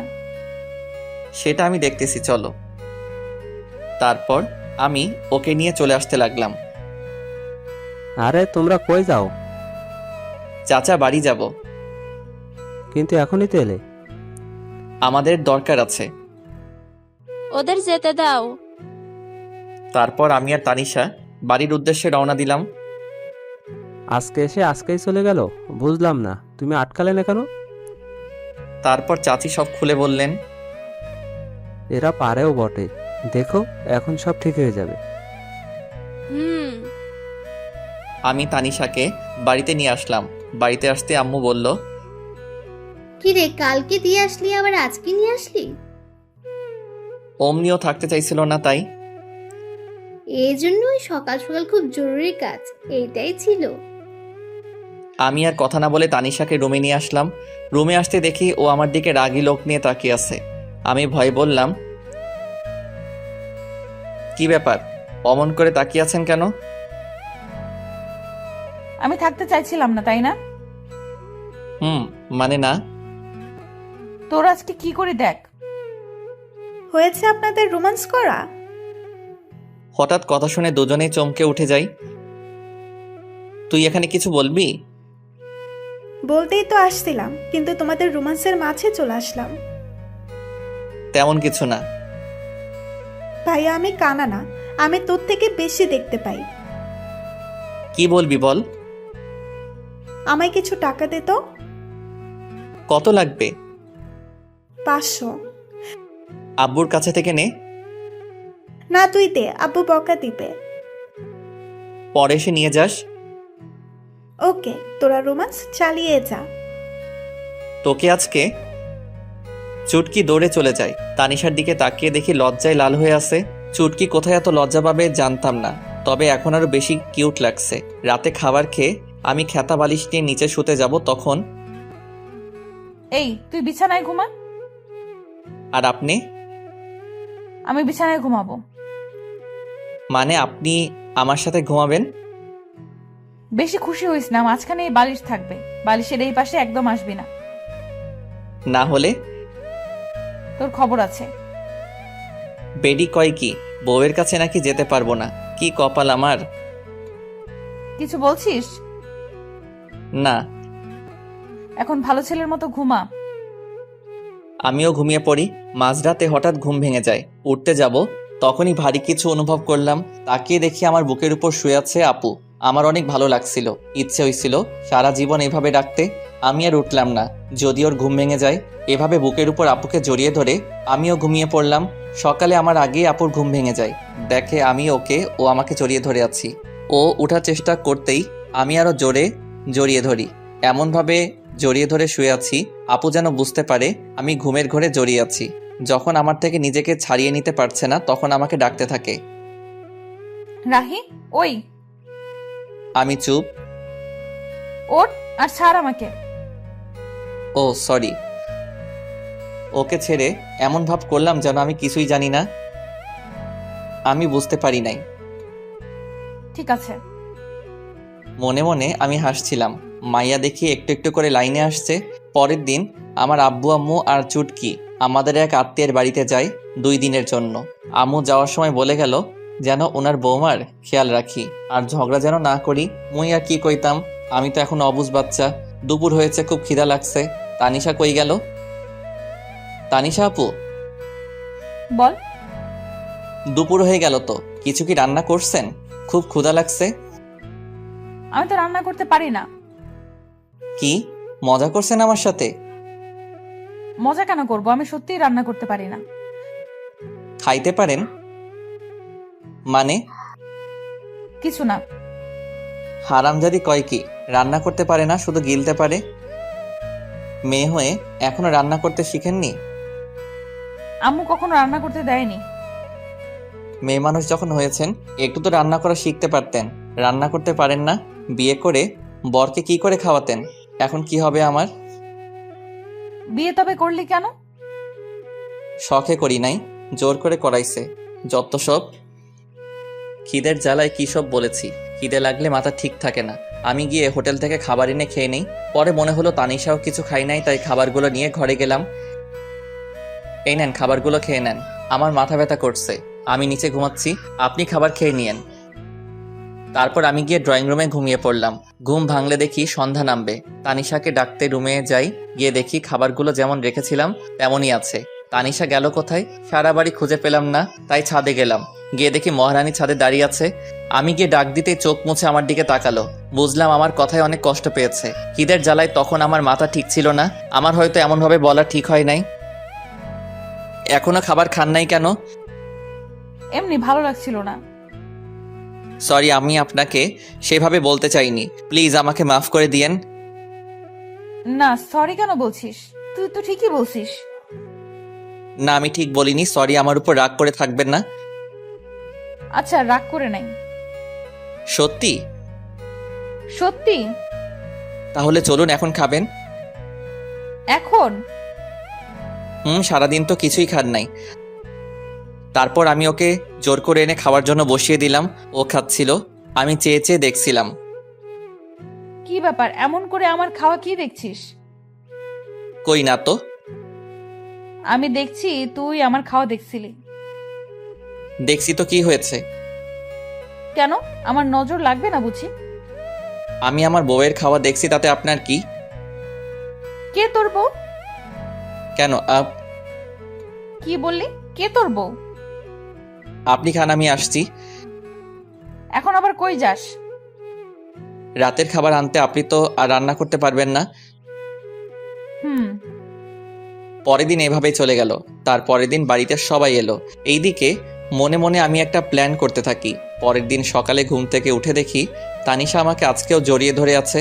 আমিও উঠি না, কারণ এই সময়টা আমার কাছে খুব ভালো লাগে। সারাদিনে ওর এতটাই কাছে আসতে পারি, এটাই আমার জীবনের অনেক কিছু। সারা জীবন আমি ওকে আমার বুকের মধ্যে জায়গা দিতে চাই, যেন কখনো সে হারিয়ে না যায়। আজকে তানিশা ওর ফ্রেন্ডের সাথে দেখা করতে গেছে। দূর, কিছু ভালো লাগছে না। এর মাঝে আমার ফোনটা বেজে উঠলো। ফোন হাতে নিয়ে দেখি এক বড় ভাইয়ের ফোন। ফোন রিসিভ করলাম। রাহি বলছো? হ্যাঁ ফয়সাল ভাই, বলেন। তুই চাকরির কথা বলেছিস না? ভাই, বলেছিলাম। আমার এক আঙ্কেলের অফিসে তোর চাকরির ব্যবস্থা করেছি, তুই এই ঠিকানায় আয়। ভাই, আমি আসছি। ফয়সাল ভাইয়ের দেওয়ার ঠিকানায় আমি চলে গেলাম। তারপর ওনার সাথে দেখা করলাম, কাজ হয়ে গেল। আমিও চলে আসি। রাস্তা দিয়ে হাঁটছিলাম, হঠাৎ তানিশার মতো কাউকে দেখতে পেলাম। একটু এগিয়ে গিয়ে দেখি ও রাস্তায় অন্য পাশে আর ও ফ্রেন্ড অন্য পাশে। তানিশার সাথে একটা ছেলে আছে। ওই ছেলেটা কে আর তানিশার সাথে কি করছে একটু এগিয়ে গেলাম, গিয়ে দেখি তানিশার হাত ধরে টানছে। এটা দেখে তো আমার মাথায় গরম হয়ে গেছে। তানিশার হাত ধরে টানছে আর কি যেন বলেছে। তানিশা, আমি তোকে অনেক ভালোবাসতাম, কি করলি তুই এটা? দেখ ইমন, আমার হাত ছাড়। আমি তোকে আমার ভালো একটা ফ্রেন্ড ভাবতাম, আর কিছু না। আর আমার বিয়ে হয়ে গেছে, তুই তো জানিসই সব। কি আছে ওই রাহির মধ্যে যা আমার মাঝে নাই? সেটা তুই নিজেকে জিজ্ঞেস কর। হাত ছাড় আমার। ঠিক আছে, এক রাতের জন্য হলেও তো তুই আমার হবি। বিশ্বাস কর, তোকে এক রাত নিজের করে পাওয়ার জন্য অনেক অপেক্ষা করেছি আমি। এমনিতেই মাথাটা গরম ছিল, তার উপর এমন কথা শুনে নিজেকে আর কন্ট্রোল করতে পারলাম না। সোজা গিয়ে ছেলেটার মুখে একটা ঘুষি দিলাম। এতে ছেলেটা কিছুটা দূরে সরে গেল। আমাকে দেখে আপু অবাক হয়ে তাকিয়ে আছে। তারপর আমি ছেলেটাকে ইচ্ছে মতো মারলাম। তানিশা আমাকে আটকাতে চেষ্টা করছে। আমি ছুটে গিয়ে তাকে অনেক মেরেছি। আমার তানিশাকে স্পর্শ করেছে, আজকে মেরেই ফেলবো। এমন সময় আশেপাশে মানুষ জড়ো হয়ে যায়। আমি তানিশার হাত ধরে বাড়িতে নিয়ে আসি। তানিশার উপর প্রচুর রাগ হচ্ছে, কিন্তু কিছু বললাম না। তানিশাও বুঝতে পারছে আমি অনেক রেগে, আমি তাই আর কিছু বললাম না। রাতে আম্মু খাবার খাওয়ার জন্য ডাকছে, আমি খাবো না বলে দিছি। তানিশাও একবার ডাকলো খাবার জন্য, আমি না করে দিছি। তুই কি আমার উপর রাগ করে আছিস? বল না। আমি তোকে কিছু জিজ্ঞেস করেছি। কি জানতে চান? আমি রেগে আছি কিনা? হ্যাঁ, আমি রেগেই আছি। আমার বউয়ের হাত ধরে টানাটানি করবে, আজে বাজে কথা বলবে, রাগ হবে না তো কি হবে? কেন গিয়েছিলে তাদের সাথে দেখা করতে? সরি, আমার ভুল হয়ে গেছে, রাগ করিস না। আমি জানতাম না এমন হবে। আপনি আরো অনেক কিছুই জানেন না। কি? কিছু না। তাহলে রেগে থাকিস না প্লিজ। আমার দিকে তাকিয়ে একটু হাসি দে। আমি আর কি রাগ করে থাকবো? ওর মায়াবী চেহারা দেখলেই সবকিছু ভুলে যাই। ভালোবাসা মানুষের উপর, আর যাই হোক রাগ করে থাকা যায় না। তারপর একটা হাসি দিলাম। এই তো গুড বয়। অনেকদিন ফেসবুকে ঢোকা হয় না, তাই একটু ফেসবুকে ঢুকলাম। সময় কাটছিল না, তাই ভাবলাম 3-4টা মেয়ের সাথে চ্যাটিং করলে 2-3 ঘন্টা এমনি কেটে যাবে। তাই আমি ফেসবুকে চ্যাটিং করছিলাম। কখন যে আমার পাশে তানিশা এসে বসে আছে আমার খেয়ালই করি নাই। দেখলাম আমার চ্যাটিংও মনোযোগ দিয়ে দেখছে আর রাগে ফুলছে। মনে মনে ভাবলাম আজকে আমাকে কে বাঁচাবে, কিন্তু না, আমার সাথে কিছুই হলো না। আমার বদলে আমার শখের মোবাইলটা শহীদ হইল। আমার হাত থেকে ফোনটা নিয়ে ফ্লোরে আছাড় মারে। এতে করে আমার ফোনের বডি, কলিজা, হার্টবিট সব আলাদা হয়ে যায়। বেচারা আমার জন্য বিনা আন্দোলনে শহীদ হইল। আমার এত শখের মোবাইলটা হারামজাদি ভেঙে ফেললো। পরের দিন আমার অফিসে জয়নিং ডেট ছিল। সকালে ঘুম থেকে উঠে আমি জরুরি কাগজপত্র নিয়ে বেরিয়ে পড়লাম। রাহি, কোথায় যাস? আম্মু, আজকে একটা চাকরির ইন্টারভিউ আছে। ওকে, ভালো করে ইন্টারভিউ দিস। ওকে আম্মু। আম্মু কাছ থেকে বিদায় নিয়ে অফিসে এসে বসে আছি। এক পিয়ন এসে আমাকে ডাক দিল।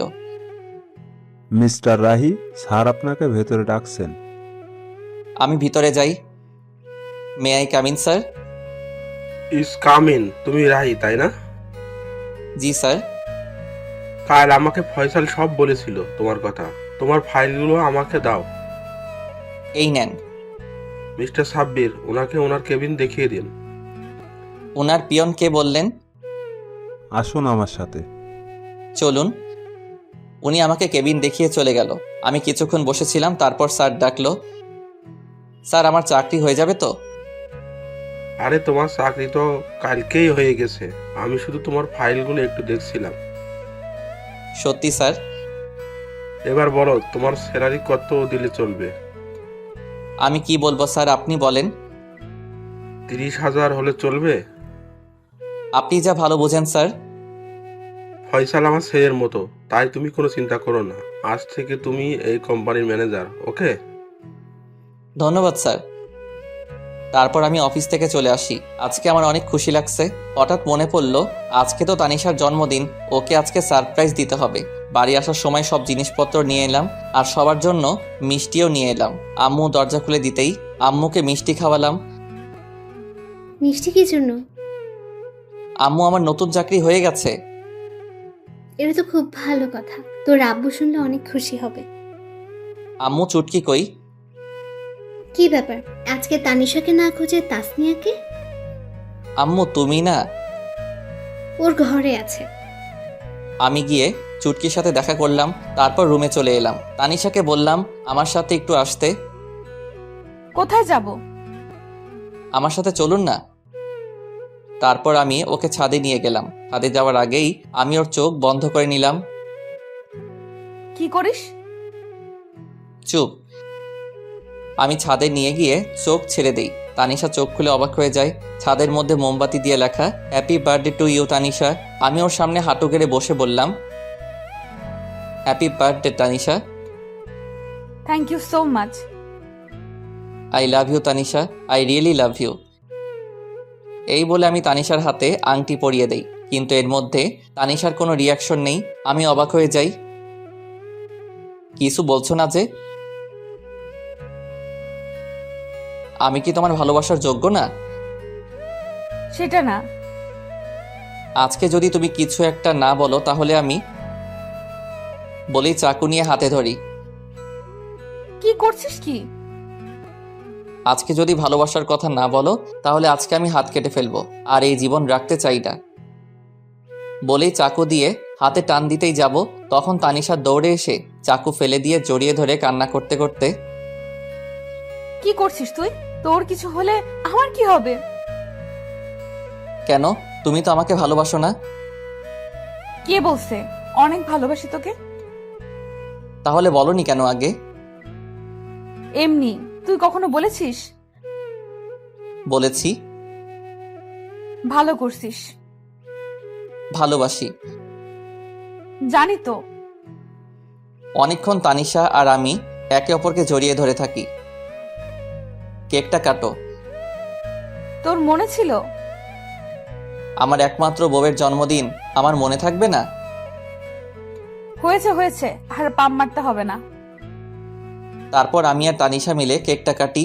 আমি ওকে খাইয়ে দেই আর ও আমাকে খাইয়ে দেয়। এই মুহূর্তটা আমার কাছে মনে হলো নতুন অনুভূতি। এতদিন পর আজকে আমার খুশি লাগছে। অনেক রাত হয়েছে, চলো এখন। এমন ভাবে যাব না। তাহলে? আমি হেঁটে যেতে পারবো না। তাহলে কিভাবে যাবেন? বুঝতে পারছিলাম ও আমার খুলে উঠে যাওয়া কথা বলছে, তার জন্য এমন করে বলেছে। আমি না বোঝার ভান করলাম। সব কথা কি মুখে বলতে হয়? বুঝতে পারছি। বলে তানিশাকে খুলে তুলে নিলাম, আমার গলা জড়িয়ে ধরলো। আমি ছাদ থেকে ওকে রুমে নিয়ে আসলাম। রুমে এসে তো তানিশা অবাক হয়ে যায়। রুমটা এত সুন্দর করে কে সাজালো? তানিশার পছন্দ সব ফুল দিয়ে সাজানো। পছন্দ হয়েছে? অনেক। কে করলো এসব? সেটা না হয় পরে জানবে। ওকে। তারপর আমি দরজা লাগিয়ে তানিশাকে বিছানায় ফেলে দেই। আমি তানিশার উপরে উঠে ওকে দেখতে থাকি। তানিশা আমাকে ধাক্কা দেয়, কিন্তু লাভ হয় না। আমি ওর কাছে যেতেই তানিশা লজ্জায় চোখ বন্ধ করে নেয়। আমি ওর গোলাপি ঠোঁটে কিস করতেই ও কেঁপে ওঠে। আমি আস্তে আস্তে ওর ঠোঁটে কিস করতে করতে গলায় কিস করি। এরপর তানিশা নিজেই আমার উপর ঠোঁটে কিস করতে শুরু করে। তারপর আমার দুজনেই হারিয়ে যায় ভালোবাসার অতল সাগরে। সকালে আমার আগেই তানিশার ঘুমটা ভেঙে যায়। তানিশা দেখে আজকেও আমার বুকের উপর শুয়ে আছে। তানিশার কাছে আজকে সকালটা একদম অন্যরকম। অনেক খুশি খুশি লাগছে, কিন্তু কাল রাতের কথা মনে পড়তেই কিছুটা লজ্জা পাই। তাকিয়ে দেখে এখনো রাহি ঘুমিয়ে আছে। তাই রাহির কপালে আলতো করে একটা কিস দেয়। এতে রাহি তানিশাকে আরো শক্ত করে জড়িয়ে ধরে। তানিশা বুঝতে পারে রাহি জেগে আছে এখনো, তাই রাহির কাছ থেকে ছাড়ার জন্য চেষ্টা করে, কিন্তু পারে না। রাহি আরো শক্ত করে জড়িয়ে ধরে কিস দেয়। কি মশাই, সারা রাত তো ঘুমাতে দেন নাই, এখন আবার কি? এখন ওইটা? একদম না, সারা রাত আদর করে শখ মেটেনি। না, এখন একটু। No mister. ওকে একটা কিস তো দিবা? ওকে, চোখ বন্ধ করো। কেন? এখন আবার লজ্জা কি? চোখ বন্ধ করতে বলছি, বন্ধ করো। ওকে। আমি চোখ বন্ধ করলাম। একটু পর তানিশা ওর ঠোঁটে আমার ঠোঁটের সাথে এক করে দিল। বাহ, সকাল সকাল এমন মিষ্টিকে ঘুম ভাঙলে লাইফটাই সুন্দর হয়ে যেত। তারপর তানিশা গোসল করতে চলে যায়। আমি শুয়ে রইলাম। তানিশা গোসল করে এসে দেখে আমি এখনো ঘুমিয়ে আছি। কি ব্যাপার, উঠবে না নাকি সারাদিন শুয়ে থাকবে? এই শোনো। তানিশা চুল মুছতে মুছতে আমার কাছে আসতেই আমি টান দিয়ে আমার কাছে নিয়ে আসি। এতে ওর ভিজা চুল আমার মুখের উপরে পড়ে। চুল থেকে এত সুন্দর সুগন্ধি আসছিল, সেটা মনে হয় সব পারফিউমকে হার মানাবে। তানিশা আমাকে মুখের উপর থেকে চুলগুলো সরিয়ে নেয়, মেজাজটা খারাপ করে দিল। কত সুন্দর লাগছিল, দিল তো 12টা বাজিয়ে। কি হলো এটা? তুমি তো আমাকে তোমার উপর ফেলে দিলে। চুলগুলো কেন সরালে? কত ভালো লাগছিল। আমি জানি না কি মাথা মোটা। কি বললে? কিছু না। আজকে তোমাকে এত সুন্দর লাগছে কেন? আগে সুন্দর লাগতো না বুঝি? আগে লাগতো, কিন্তু তার থেকে বেশি এখন লাগছে। মন চাচ্ছে সারাদিন আজকে তোমাকে আদর করি। চুপ বদমাইশ। এবার ছাড়ো, অনেক দেরি হয়ে যাচ্ছে, বাইরে যেতে হবে। ওকে। তানিশা চলে যায়, আমিও ঘুম থেকে উঠে ফ্রেশ হতে যাই। তানিশা কিচেনে আম্মুর কাছে গিয়েছে রান্না শিখতে। তুই এখানে কেন এলি? আমাকে তো কোনো কাজই করতে দাও না, তোমার একটু হেল্প করি। কি ব্যাপার, তুমি এইভাবে হাসতেছো কেন? তোকে কাজ করতে হবে না, রাহির কাছে যা। যাচ্ছি, তবে হাসছো কেন বলবে তো? তারপর তানিশা চলে যায় আমার কাছে। কি ব্যাপার ম্যাডাম? আম্মু আমাকে দেখে বারবার এভাবে হাসছে কেন? কি বলো? হ্যাঁ বললাম, হাসছো কেন? বলে কিছু না, তোমার কাছে যেতে বলেছে। আমি ওর দিকে একটু ভালো করে তাকিয়ে হাত ধরে ঘরে নিয়ে আসলাম। কি হলো, এইভাবে নিয়ে আসলে কেন? এই দেখো। আমি আয়নার কাছে ওকে দাঁড় করিয়ে গলায় আর ঘাড়ে দেখালাম। ও আল্লাহ, এসব দাগ! তুমি এসব না দেখে গিয়েছিলে কেন? আমি বুঝি নাই। সরি, কাল রাত হয়তো অনেক ব্যথা লেগেছে তোমার। আমার এমন করা ঠিক হয়নি। তোমার ভালোবাসার কাছে কখন যে ব্যথা লেগেছে বুঝতেই পারি নাই। আমি সকালে নাস্তা করে অফিসে চলে গেলাম। আজকে প্রথম দিন, তাই লেট করলাম না। আমি অফিসে চলে আসায় তানিশার ভালো লাগছিল না, তাই ও চুটকির কাছে যায়। কি ব্যাপার ভাবি, আজকে তুমি এত সকালে উঠেছো? রোজই তো উঠি। আমি তো ভাবছি আজকে সারাদিন ঘুমাবে। কেন? কালকে রাতে এত কিছু করলাম তোমাদের জন্য, আমি তো ভাবছি আজকে সারাদিন তুমি ঘুমাবে। কি তার মানে তুই ঘরটা সাজাইছিলি? জি, আর আমি জানতাম তোমাকে ভাই সারপ্রাইজ দিবে। আগে থেকেই সব জানতি, আমাকে বললি না? শয়তাননি। বললে ভাই আর কি হতো, আমার ভাই আমার কিউট ভাবিটাকে কত ভালোবাসে। তোরা দুই ভাই বোন আস্ত বদের হাড্ডি। আমার কিউট ভাবি। কি ব্যাপার, এত তেল মারছিস কেন? কিছু না। দুপুরের দিকে ভাবলাম তানিশাকে একটা ফোন দেই, খেয়েছে কিনা, কিন্তু পরক্ষণে মনে হলো আমার ফোন তো বিনা আন্দোলনে শহীদ হয়েছে। ফোনটা আর দেওয়া হলো না। ভাবলাম তানিশার হাতের ফোনটা নষ্ট, একটা কিনে দিতে হবে। বিকালে বাড়িতে আসার সময় তানিশার জন্য আইসক্রিম আর চুটকির জন্য চকলেট নিয়ে আসলাম। দরজায় কলিং বেল দিতেই তানিশা এসে দরজা খুলে দিল। আইসক্রিমটা ওর হাতে দিলাম আর চকলেট চুটকিকে দেওয়ার জন্য বললাম। রাতে খাবার খেয়ে রুমে এসে বসে আছি, দেখি একটু পর তানিশা আসলো, এসে আমার পাশে বসলো। আমি ওর কাঁধে হাত রাখতেই সরিয়ে দিল, আবার হাত দিতে আবারও সরিয়ে দিল। কি ব্যাপার ম্যাডাম, আজকে এত রেগে আছেন যে? কালকে সব প্ল্যান চুটকি জানতো, তাই না? না মানে হ্যাঁ, ভয়ে। পিচ্চি মেয়েটাকে নিজের মতো করে তৈরি করছো? ও পিচ্ছি, এখনই সব বুঝে। তার মানে কিছু না বাবু। এই একদম আমাকে বাবু বলবি না, আমি কারো বাবু নই। আরে সোনা, রাগ করছো কেন? নিজের করে পেতে একটু হেল্প করছে। এবার একটু কাছে আসো, আদর করি বলে জড়িয়ে ধরে কিস দিলাম। এবার হয়েছে তো, ছাড়ো আমায়, এখনো মন ভরে নাই। মন ভরে নাই, আরেকটা দিলে ভালো হতো। একটা কেন, 1000টা দিবা। তবে একটা শর্ত আছে, সেটা মানতে হবে। আগে বলো রাখবে, আমার কথা ঠান্ডা মাথায় জবাব দিবে। দিব, বলো। অফিসে কি কোনো মেয়ে আছে? তাদের সাথে কি তুমি কথা বলো? তানিশার কথা শুনে রাহি তো রাগে আগুন, কিন্তু কথা দেওয়ার কারণে ঠান্ডা মাথায় জবাব দিল, দেখো, অফিসে মেয়ে মানুষ থাকবে এটা স্বাভাবিক, কিন্তু তাদের সাথে প্রয়োজন ছাড়া কথা বলি না। তাদের সাথে কি হেসে হেসে কথা বলো? যদি বলো এখন থেকে আর বলবে না, কেমন? ঠিক আছে, কিন্তু তারা যদি বলে? বলবে এসব ঠিক নয়, আর বেশি বললে বলবে বউ বারণ করছে। কিন্তু অফিসে সবাই তো জানে আমি এখনো বিয়ে করিনি। কি? ওই হারামজাদা, তুই আমাকে বিয়ে করিস নাই, আদর করিস নাই, তারপরও কেন বলিস নাই তোর বিয়ে হয়েছে? এখন বুঝেছি, আমায় রেখে তুই অন্য মেয়েদের সাথে প্রেম করে বেড়াস। ছি ছি, তুই এত খারাপ। আরে কি বলো, কার সাথে প্রেম করতে যাব? আর কেনই বা করব, ঘরে এত সুন্দর বউ থাকতে। তুমি সত্যি অন্য মেয়েদের সাথে প্রেম করো না? না রে বাবা, সত্যি কারোর সাথে প্রেম করি না। আর তুমি এতদিনে এই চিনলে আমাকে? কাল অফিসে গিয়ে সবাইকে বলে দিবে তোমার বিয়ে হয়েছে। আর যদি না বলো তাহলে তোমার সাথে কখনো কথা বলবো না, তোমাকে আদর করব না, বলে দিলাম কিন্তু। বলবো। এই তো আমার লক্ষ্মী জামাই। সকালে।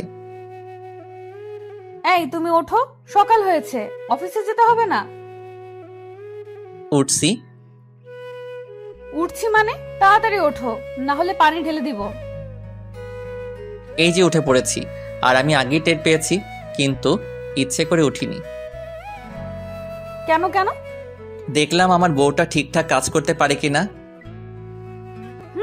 ভালো করেছেন জনাব। এখন গিয়ে ফ্রেশ হয়ে নিন, আমি নাস্তা রেডি করছি। আমি ফ্রেশ হয়ে নাস্তা করে নিলাম। এই যে কাল কি বলেছিলাম, সব মনে আছে তো? সব মনে আছে। আরেকটি কথা মনে করেও করতে পারছি না, মনে মনে ভাবছি। কি হলো, এইভাবে দাঁড়িয়ে আছে যে? অফিস যাবে না? তো কি করব, তুমি যেতে দিলে কই? আমি আবার কি করলাম? তোমাকে টেনে ধরেছি নাকি? ধরেছে, ওই তো এখন একটা কিস দিয়েছো না বলেছো? ও, আমি তো ভুলেই গেছিলাম। তার জন্য বুঝি আমার বরটা রাগ করে দাঁড়িয়ে আছে। দাঁড়াও, দিচ্ছি। কিন্তু এখন আর রাগ হচ্ছে না। আমি তানিশার কাছে থেকে বিদায় নিয়ে অফিসে চলে এলাম। আজ একটু খুশি খুশি লাগছে। তানিশার কথা ভাবছিলাম, হঠাৎ কারো আসার শব্দ শুনে আমি চমকে উঠলাম। স্যার, এসে বিরক্ত করলাম না তো? না, কি জন্য এসেছেন বলুন। এমনি এসেছি স্যার, আসলে আজকে আপনাকে অন্যরকম লাগছে। ও আচ্ছা, না আমি ঠিক আছি, আপনি এবার আসুন। Okay sir. তখন পি আসলো। স্যার, একটু পর একটা মিটিং আছে, আপনাকে থাকতে হবে, না হলে অনেক বড় সমস্যা হবে। এখন তো আমি চলে যাব, আপনারা সবাই থাকুন। না স্যার, আপনাকে থাকতেই হবে। কিন্তু আমি তো। না স্যার, আপনাকে থাকতেই হবে, অনেক বড় সমস্যা। ঠিক আছে, সবাইকে বসতে বলুন, আমি আসছি। আমার এখন বাড়িতে যাওয়ার সময়, কিন্তু আজ একটা মিটিং থাকার কারণে কোনো উপায় না পেয়ে থাকতে হলো। মিটিংয়ে থাকাটা অনেক বড় জরুরি। মিস্টার রাব্বি, ফাইলগুলো আপনি সব ভালো করে দেখে নিয়েছেন তো? আমি দেখেছি স্যার, আপনি শুধু দেখলেই হবে। আমি ফাইলগুলো দেখছিলাম, তখন আমার ফোনটা বেজে উঠল। একটু ব্যস্ত থাকার কারণে ফোনের দিকে নজর দিলাম না। মিস্টার রাব্বি, সব ঠিক আছে? ওনাদেরকে সামনের সপ্তাহে আসার জন্য আমন্ত্রণ করেন। আমার ফোনটা আবারও বাজতে শুরু করলো। স্যার, আপনার ফোন বাজছে। দেখছি, একটু ওয়েট করেন। আমি সেখান থেকে সরে এসে ফোনটা হাতে নিল। ফোনটা রিসিভ করতেই, কি ব্যাপার, কখন থেকে তোমাকে ফোন করে যাচ্ছি, তুমি ফোন রিসিভ করলে না কেন? আর কোথায় তুমি? অফিসে। আর তোমার বোঝা উচিত হয়তো কোনো কাজে আটকে গিয়েছি, বিধায় ফোনটা রিসিভ করিনি। তারপরেও কেন বিরক্ত করে যাচ্ছ? অফিসে মানে? অফিস টাইম তো অনেক আগেই শেষ হয়ে গেছে। তার মানে তুমি অন্য মেয়েদের সাথে আড্ডা দিচ্ছ? যা ভেবেছিলাম তাই হলো। এখন কিন্তু অনেক বাড়াবাড়ি হয়ে যাচ্ছে। ফোন রাখছি আমি, এখন ব্যস্ত আছি। বলেই ফোনটা কেটে দিলাম। এভাবে রেগে কথা বলা আর হুট করে ফোন রেখে দেওয়ায় তানিশার একটু সন্দেহ হলো, আর মনে মনে ভাবছে তাহলে কি রাহি আমাকে ধোকা দিচ্ছে? না, এর শিকড় আমাকে টেনে বের করতেই হবে। মিটিং শেষ করে 2 ঘন্টা পর বাড়িতে আসলাম। এসে দরজায় কলিং বেল চাপ দিলাম, সাথে সাথেই তানিশা এসে দরজা খুলে দিল। এতক্ষণ নিশ্চয়ই পথের দিকে চেয়েছিল, তখন বলতে লাগলো, এই ছেলে, কি পেয়েছিস কি? ঘরে বউ রেখে অন্য মেয়েদের সাথে মেলামেশা করবি, আর বাড়িতে এসে এমন ভাব করবি যেন এখন অফিস থেকে এসেছিস। তানিশা, এখন কিন্তু একটু বাড়াবাড়ি হয়ে যাচ্ছে। আমি বাড়াবাড়িই করছি, সত্যি বললাম তো, তাই শুনতে খারাপ লাগছে। আমি নিজের রাগ কন্ট্রোল করতে না পেরে নিজের গালে নিজেই 2টা থাপ্পড় মারি। এমনিতেই আজকে কাজের অনেক ধকল গেছে, তার উপর বাড়িতে আসতে না আসতে কি সব শুরু করে দিয়েছ। আমি তোমাকে আগেই বলেছি আমার কোনো মেয়ের সাথে মেলামেশা নেই। আগে যাই একটু কথা বলতাম, এখন তাও বলি না, কারণ তুমি আছো, তোমাকে নিয়েই ভাবতে চাই।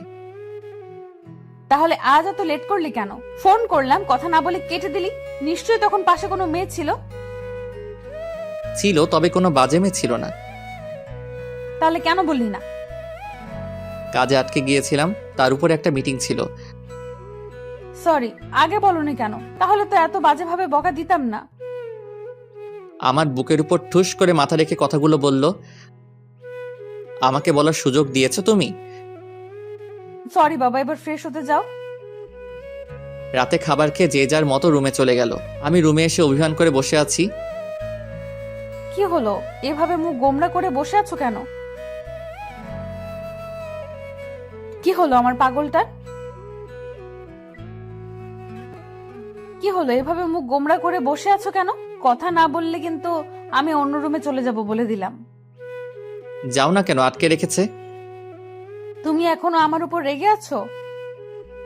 এই যে কান ধরছে, আর কখনো এমন হবে না। সরি বাবু। এসব বলে কাজ হবে না, ঘুষ লাগবে। ঘুষ দেওয়া এবং নেওয়া আমি পছন্দ করি না। তানিশা বুঝতে পারছে আমি কিসের নেশায় ধরেছে, তাই একটু দুষ্টুমি করে বলল, তুমি পছন্দ করতে হবে না, আমি পছন্দ করি, তাই আমি ঘুষ নিব। আমি না দিলে তুমি কিভাবে নিবে? না দিলে জোর করে আদায় করে নিব। বলি তানিশার দিকে এগোচ্ছি, আর তানিশা পিছনে যাচ্ছে। একদম কাছে আসবে না, আসলে কি করব? খারাপ হয়ে যাবে কিন্তু। খারাপটাই তো দেখতে চাই। এই বলে আমি তানিশার কাছে গিয়ে গলায় কিস করে আস্তে আস্তে ঘাড়ে চুমু দিচ্ছিলাম।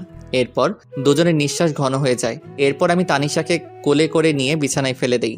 অনেক খুনসুটি দুষ্টামি করে দুজনেই ঘুমিয়ে পড়ি। আজকে একটু বেলা হয়ে গেছে, কারো ওঠার নামগন্ধ নেই। তখন আম্মু ডাক দিল, কি হয়েছে রাহি? অনেক বেলা হয়ে গেছে, এখনো উঠছিস না? অফিসে দেরি হয়ে যাচ্ছে তো। আম্মু একটু ঘুমাই। আর ঘুমাতে হবে না, আর ঘুমালে তোমার অফিসে যাওয়া হবে না। আচ্ছা, উঠছি। তারপর আমি ফ্রেশ হয়ে নাস্তা করে অফিসে চলে এলাম। দেখি রাব্বি আমার কেবিনে বসে আছে। কি ব্যাপার? কিছু না স্যার, অন্য দিনের তুলনায় আজকে একটু লেট হয়েছে। আচ্ছা যাও, কাজ করো গিয়ে। রাব্বি চলে গেল। আমি কেবিনে বসে কাজ করছিলাম, তখন আমার ফোনটা কান্না করে উঠল। ফোনটা হাতে নিয়ে দেখি অচেনা নম্বর। খুব বিজি, আমাকে একটু সময় দিতে পারো না? আপনি কোথাও ভুল করছেন, আমি আপনাকে চিনি না, আর নাম্বারটাও কোনোদিন দেখিনি। ও, এখন তো মনে থাকবেই না। বিয়ের আগে কত কিছু করেছো, বিয়ে করার সাথে সাথে সব শেষ। আপনি কে বলুন তো? বলবো না। ওকে বাই, আমি ফোন রেখে দিলাম।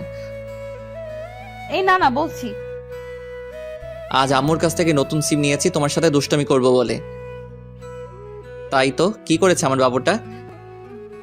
কথা বলছি জনাব, তুমি কি করছো? একটা মেয়ের কোলে মাথা রেখে শুয়ে আছি। কি বললি তুই হারামি, লুচ্চা বেটা? তোর সাথে কোনো কথা নাই, তুই কোনো দিন আমাকে বউ বলবি না। তানিশা ফোন রেখে দিল। আমি হাসতেছি, কেমন বোকা বানিয়ে দিলাম তানিশাকে। একটু পর আম্মুর ফোন এলো। হ্যালো আম্মু, বলো। অসময়ে ফোন দিলা যে, কি কিছু হয়েছে? কিছু হয়নি, কিন্তু হঠাৎ তানিশা কেমন যেন করছে। ওর আচরণ আমার মোটেও ভালো লাগছে না। কেন আম্মু, কি হয়েছে? একটু আগে তোর সাথে কথা বললো, তারপর কি হলো না হলো কিছুই জানি না, আর শুধু কান্না করছে আর বলছে আমি এখানে থাকবো না আম্মু, তোমার ছেলে একটু ভালোবাসে না আমায়, আমি চলে যাব। ও এমনি ঠিক হয়ে যাবে আম্মু, তুমি চিন্তা করো না। তুই কি এমন বলেছিস যে এমন আচরণ করছে? আম্মু বাসায় গিয়ে সব বলবো, আর তুমি এসব নিয়ে একটুও চিন্তা করো না। ফোন রেখে দেওয়ার পর থেকে কিছুই ভালো লাগছে না। ওর সাথে এমন দুষ্টমি না করলেও পারতাম। মেয়েটা এমন কেন? আমি বললাম আর ও বিশ্বাস করে নিল। আজকে একটু তাড়াতাড়ি বাড়িতে ফিরলাম। বাড়িতে এসে তানিশাকে কোথাও দেখতে পাচ্ছি না। তানিশার কোনো সারা শব্দ নেই, তাই আম্মুকে বললাম, আম্মু আম্মু। কি হয়েছে? বাড়িতে এসে এভাবে চিল্লাচিল্লি করছিস কেন? আম্মু তানিশা কই? কখন থেকে ডাকছি, কোনো সারা শব্দ নেই। তানিশা ওর বাড়িতে চলে গেছে। আমি বললাম কি হয়েছে, আমার কথা না শুনে হন হন করে ব্যাগ নিয়ে চলে গেল। আমার এখন একদম ভালো লাগছে না তানিশা যাওয়ার পর থেকে। ঘরটা কেমন যেন হয়ে গেছে। তুই গিয়ে তাড়াতাড়ি তানিশাকে নিয়ে আয়। আম্মু অনেক রাত হয়েছে, এখন তুমি শুয়ে পড়ো, আমি আসছি। বলেই বাইক নিয়ে শ্বশুরবাড়ির উদ্দেশ্যে রওনা দিলাম। বেশি দূরের পথ না। শ্বশুরবাড়ি এসে দরজায় কলিং বেল দিতে লাগলাম। কিছুক্ষণ পর তানিশা এসে দরজা খুলে দিল। কি হয়েছে? এভাবে চিল্লাচিল্লি করছেন কেন? এটা কোনো মাছের হাট না যে এভাবে চিল্লাচিল্লি করবেন। তুমি এভাবে চলে এলে কেন? জানো না আম্মু তোমাকে ছাড়া থাকতে পারে না, সাথে আমিও। ঢং করা লাগবে না। যেখানে আমার কোনো মূল্য নেই সেখানে আমি থেকে কি করব? মানে? অফিসে যাওয়ার নাম বলে অন্য মেয়েদের সাথে থাকবে, সন্ধ্যা হলে বাসায় ফিরবে, তার কাছে আমি কিভাবে থাকবো? তানিশা চোখ মুখ লাল হয়ে আছে, মনে হয় অনেক কান্না করছে। কান্না করারই কথা যে কথা বলেছি। আরে আমি তো মজা করে বলেছিলাম, আর আমি তো তখন তোমার সাথেই কথা বলছিলাম। বিশ্বাস না হলে অফিসে খোঁজ নিয়ে দেখো। আমি কোনো খোঁজ নিতে যাব না, আমার কোনো দরকার নেই। আপনি এখান থেকে চলে যান। আপনার মতো লোকের সাথে আমি সংসার করব না। বলেই মুখের উপর দরজা লাগিয়ে দিল। কি রে, তোমাদের আবার ঝগড়া হয়েছে? ওই বেটা বদের হাড্ডি সব সময় আমাদের সাথে লেগে থাকে। তবুও তো তোকে অনেক ভালোবাসে। রাগ করে এখন যে এলি, কিভাবে থাকবি এখন? সত্যি তো আম্মু, আমার এখন ভালো লাগছে না। কেন যে ওকে রাগে তাড়িয়ে দিলাম। ওকে ফোন দে। আমি পারবো না আম্মু, তুমি দাও। আমি কেন দিব? তোর জামাই, তুই ফোন দে। তানিশা একটু ভয়ে ভয়ে আমাকে ফোন দিল। হঠাৎ আমার ফোনটা বেজে উঠল। পকেট থেকে ফোনটা বের করে দেখি তানিশা ফোন দিয়েছে, তাই একটু দেরি না করে ফোন রিসিভ করলাম। হ্যালো তানিশা। কেউ যদি আমাকে ভালোবেসে থাকে তাহলে এসে নিয়ে যেতে পারে। এইটুকু বলেই ফোনটা কেটে দেয়। বুঝতে পারলাম পাগলিটার রাগ কমেছে, তাই দেরি না করে ওকে নিতে চলে এলাম। এসে দেখি ও রেডি। চাচিকে না মানে শাশুড়ি মাকে বলে নিয়ে আসলাম। রাস্তায় আমার সাথে একবারও কথা বলেনি, তাই আমি আগে বলি, সরি। তুমি এতটা রাগ করবে বুঝতে পারিনি। আমি তো এমনি মজা করে কথাটা বলেছিলাম। তুমি জানো না আমি তোমাকে কতটা ভালোবাসি। এসব বললে আমার কষ্ট হবে না? সরি, আর কখনো এমন বলবো না। এবার প্লিজ একটু হাসো। হয়েছে? এই তো আমার লক্ষ্মী বউ। বাসায় আসতে আম্মু তানিশাকে দেখে বলতে থাকে, কি রে মা, রাগ করে এভাবে এখান থেকে চলে গিয়েছিলি কেন? জানিস না তোকে ছাড়া এখন এই বাড়িটা ফাঁকা ফাঁকা লাগে। আর যাব না আম্মু, তোমার ছেলেকে বলো আমার সাথে যেন না লাগে। রাহি, তুই সবসময় আমার মেয়েটার পেছনে লেগে থাকিস কেন? তানিশা, তোর সাথে আর এমন করলে আমাকে বলবি, তখন মজা দেখাবো হারামজাদাকে। ওকে। রাতে খাবার খেয়ে ঘুমানোর সময় ঘটলো বিপত্তি। তুই বিছানায় ঘুমাবি না। আজব তো, কেন? আমি বসি তাই। সব তো ঠিক হয়ে গেল, কিন্তু এখন আমার কি? কিচ্ছু ঠিক হয়নি। আমাকে কষ্ট দেওয়ার ফল। যতদিন না আমি বলবো ততদিন তুই নিচেই ঘুমাবি। এটা কেমন কথা? ওই আমার সোনাটা, বাবুটা। না, তুই একদম এসব বলে ডাকবি না। আমি তোর কেউ না। ও বউ। কে তোর বউ? তুমি আমার কিউট সোনা বউ। আমি তোর বউ না। আমার বর তো খুব ভালো, সে আমাকে অনেক ভালোবাসে। কখনো কষ্ট দেয় না, কিন্তু তুই শুধু আমাকে কষ্ট দিস। ও বউ, ভুল হয়ে গেছে, মাফ করা যায় না? একদম চুপ, তুই আজ থেকে নিচেই ঘুমাবি। তোমার কষ্ট হবে না এতে? আমার কোনো কষ্ট হবে না। ওকে, গুড নাইট। হুম।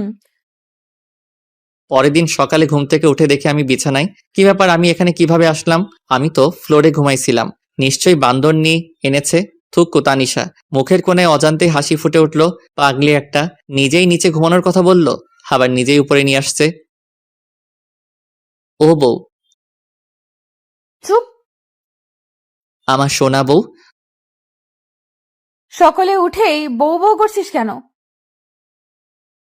ও আপু, আপনার এখনো রাগ কমেনি? কি বললি? আমি তোর আপু, তাই না?